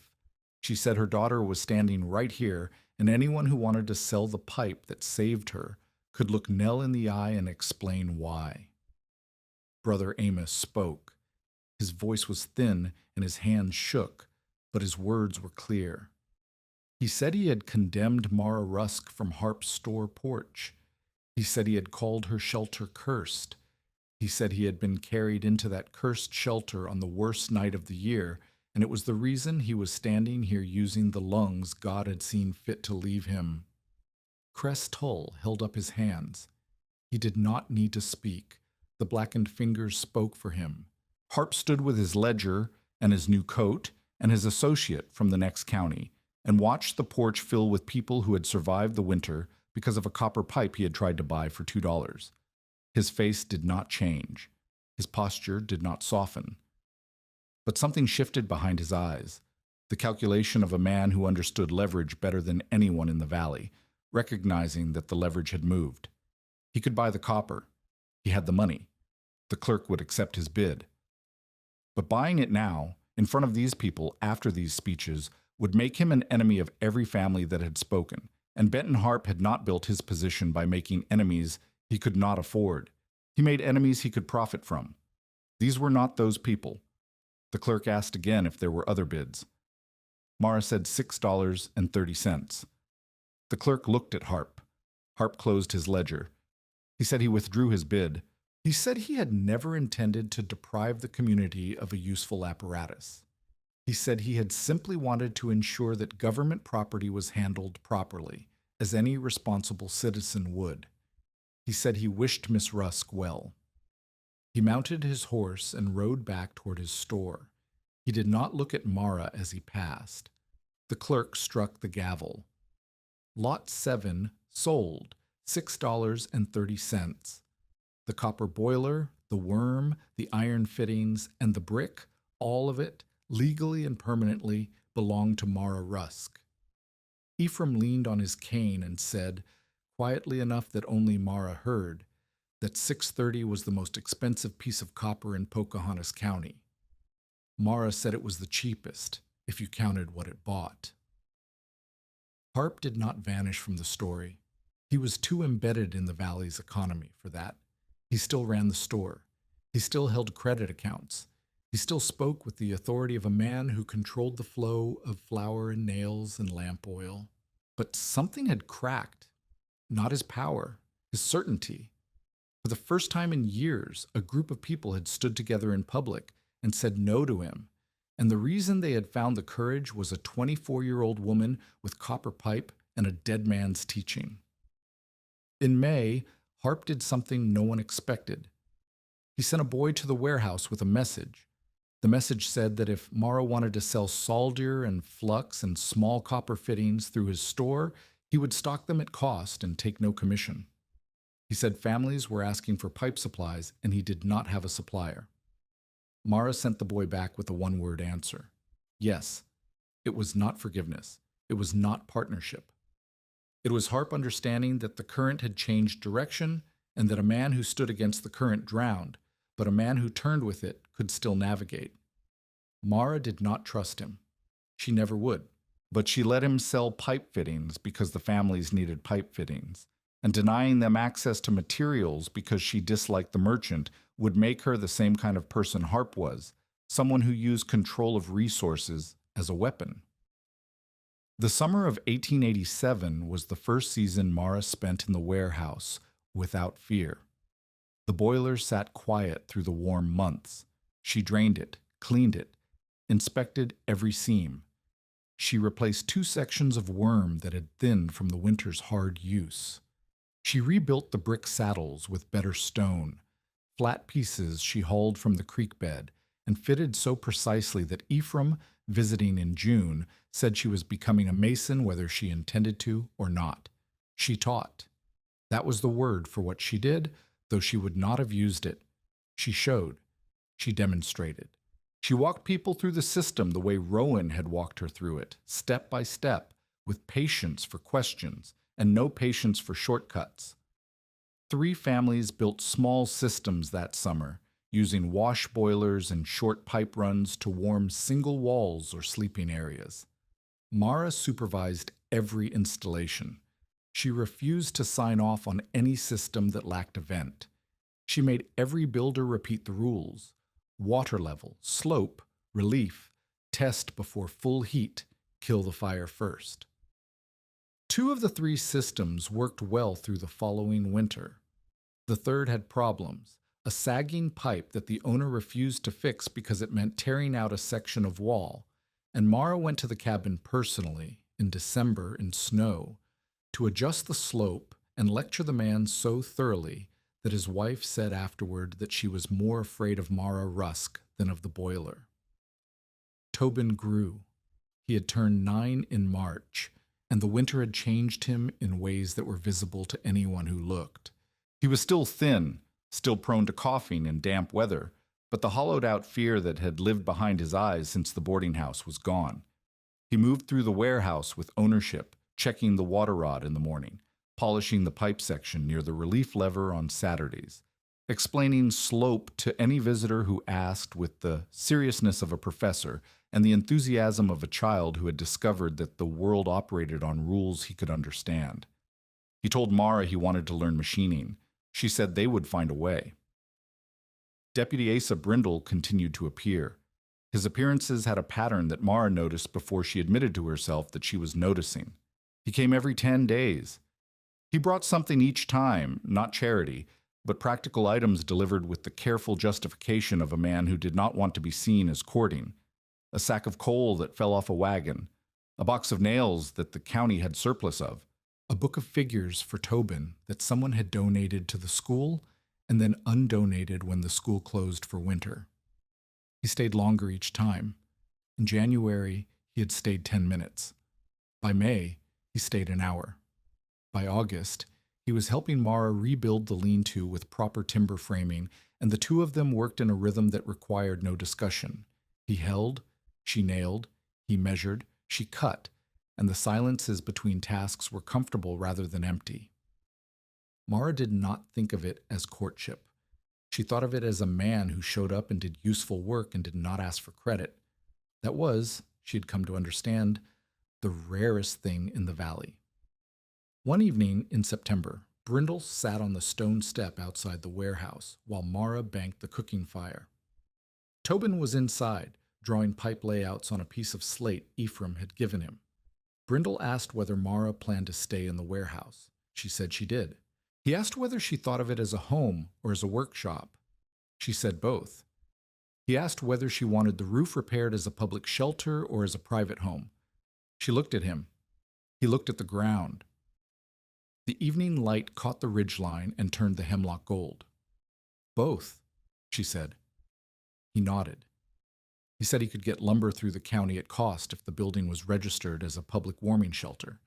He said the registration required a resident caretaker. He said the caretaker position was unpaid, but came with legal salvage rights to all equipment on the premises.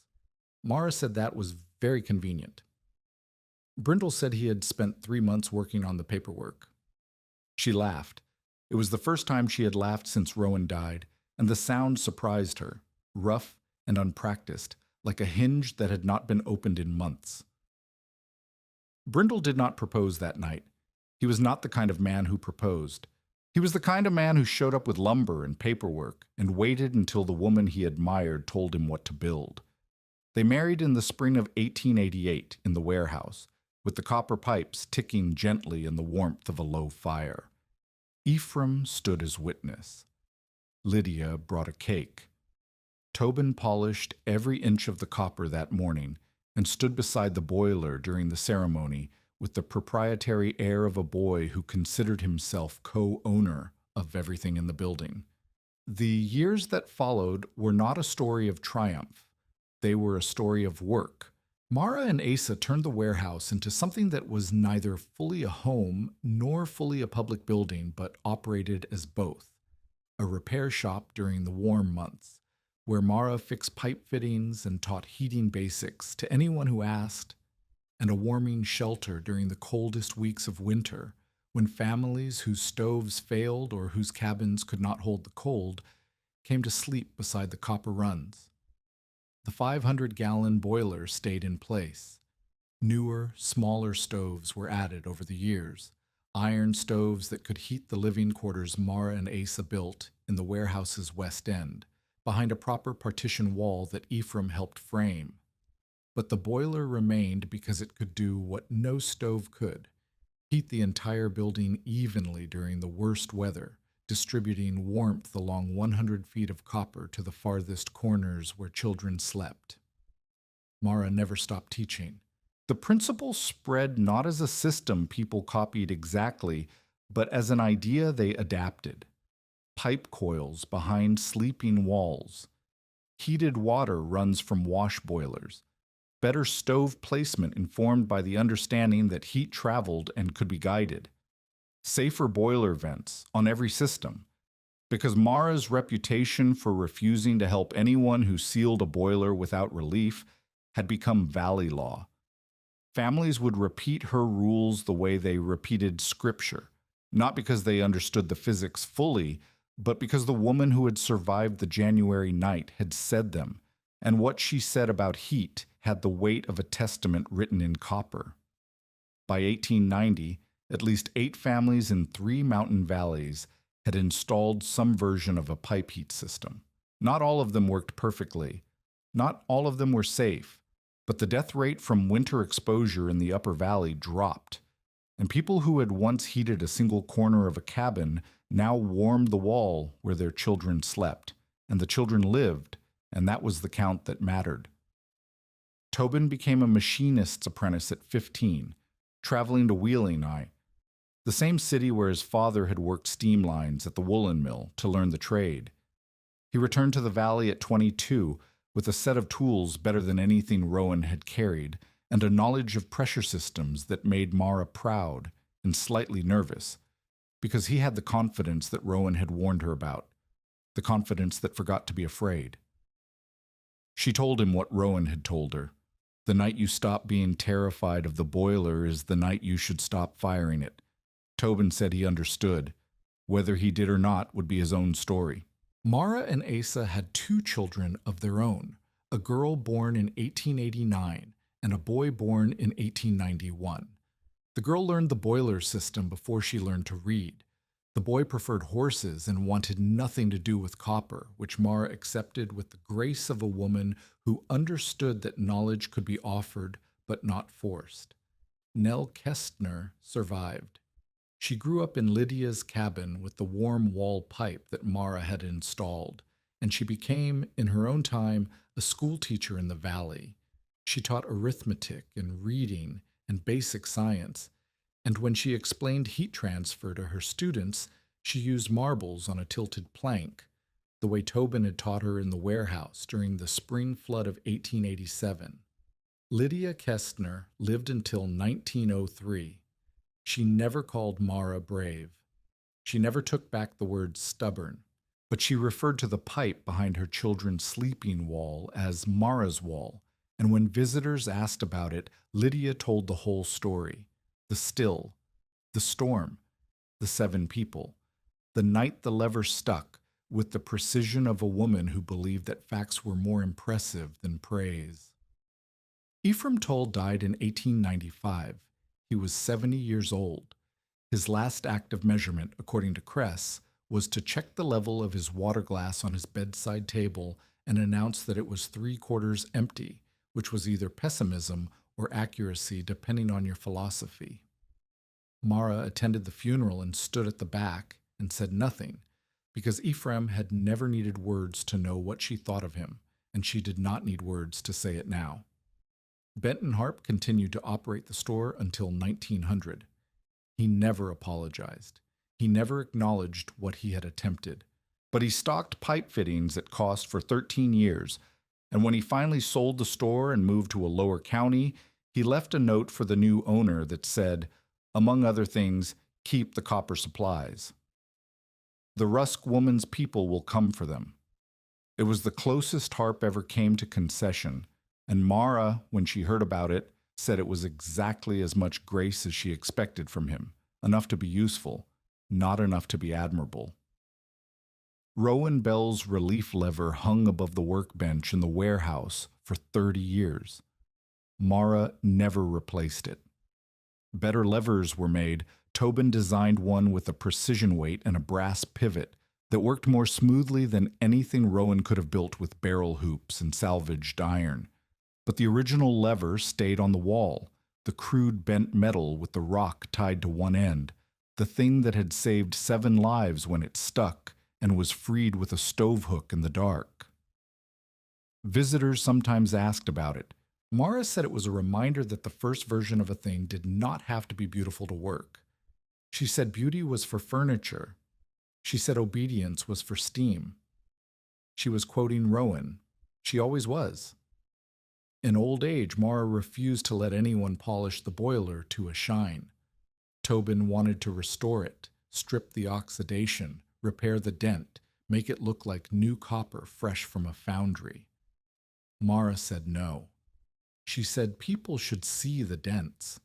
She said a boiler without scars was a boiler that had never been tested, and a boiler that had never been tested was a boiler no one should trust.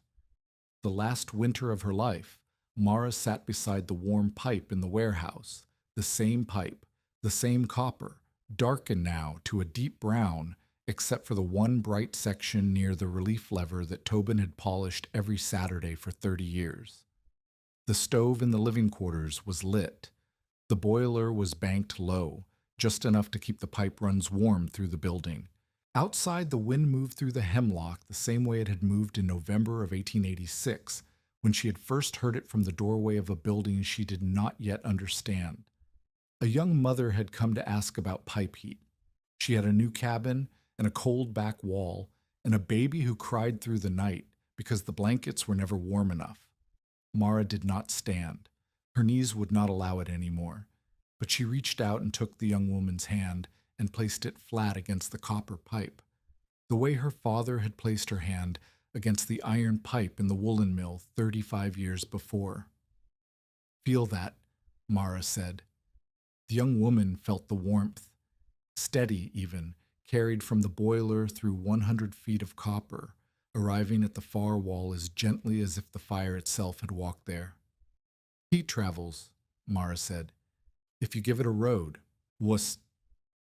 Within 2 winters of that January night, families across the upper Greenbrier Valley knew some version of the rule Mara Rusk had learned from a man named Rowan Bell, who had learned it from 30 years of keeping boilers alive on riverboats and in sawmills and in the engine rooms of machines that did not care who operated them as long as the water stayed above the line. The rule was simple: do not build a bigger fire. Carry the heat to where the cold is winning, and never, not once, not ever, seal a boiler without giving the steam somewhere to go.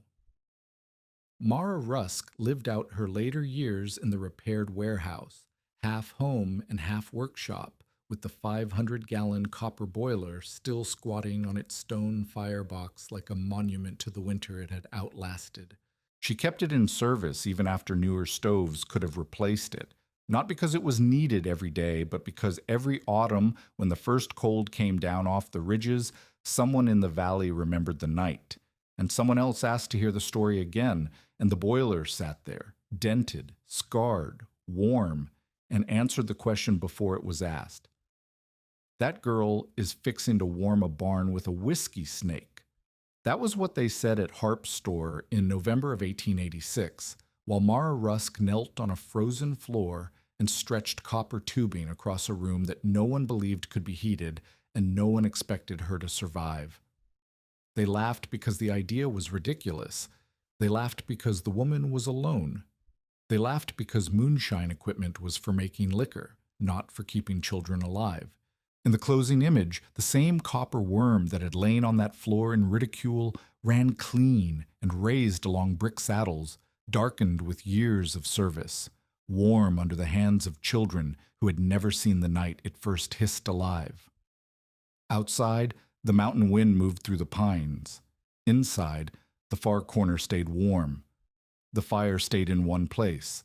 Mara Rusk taught the heat to travel.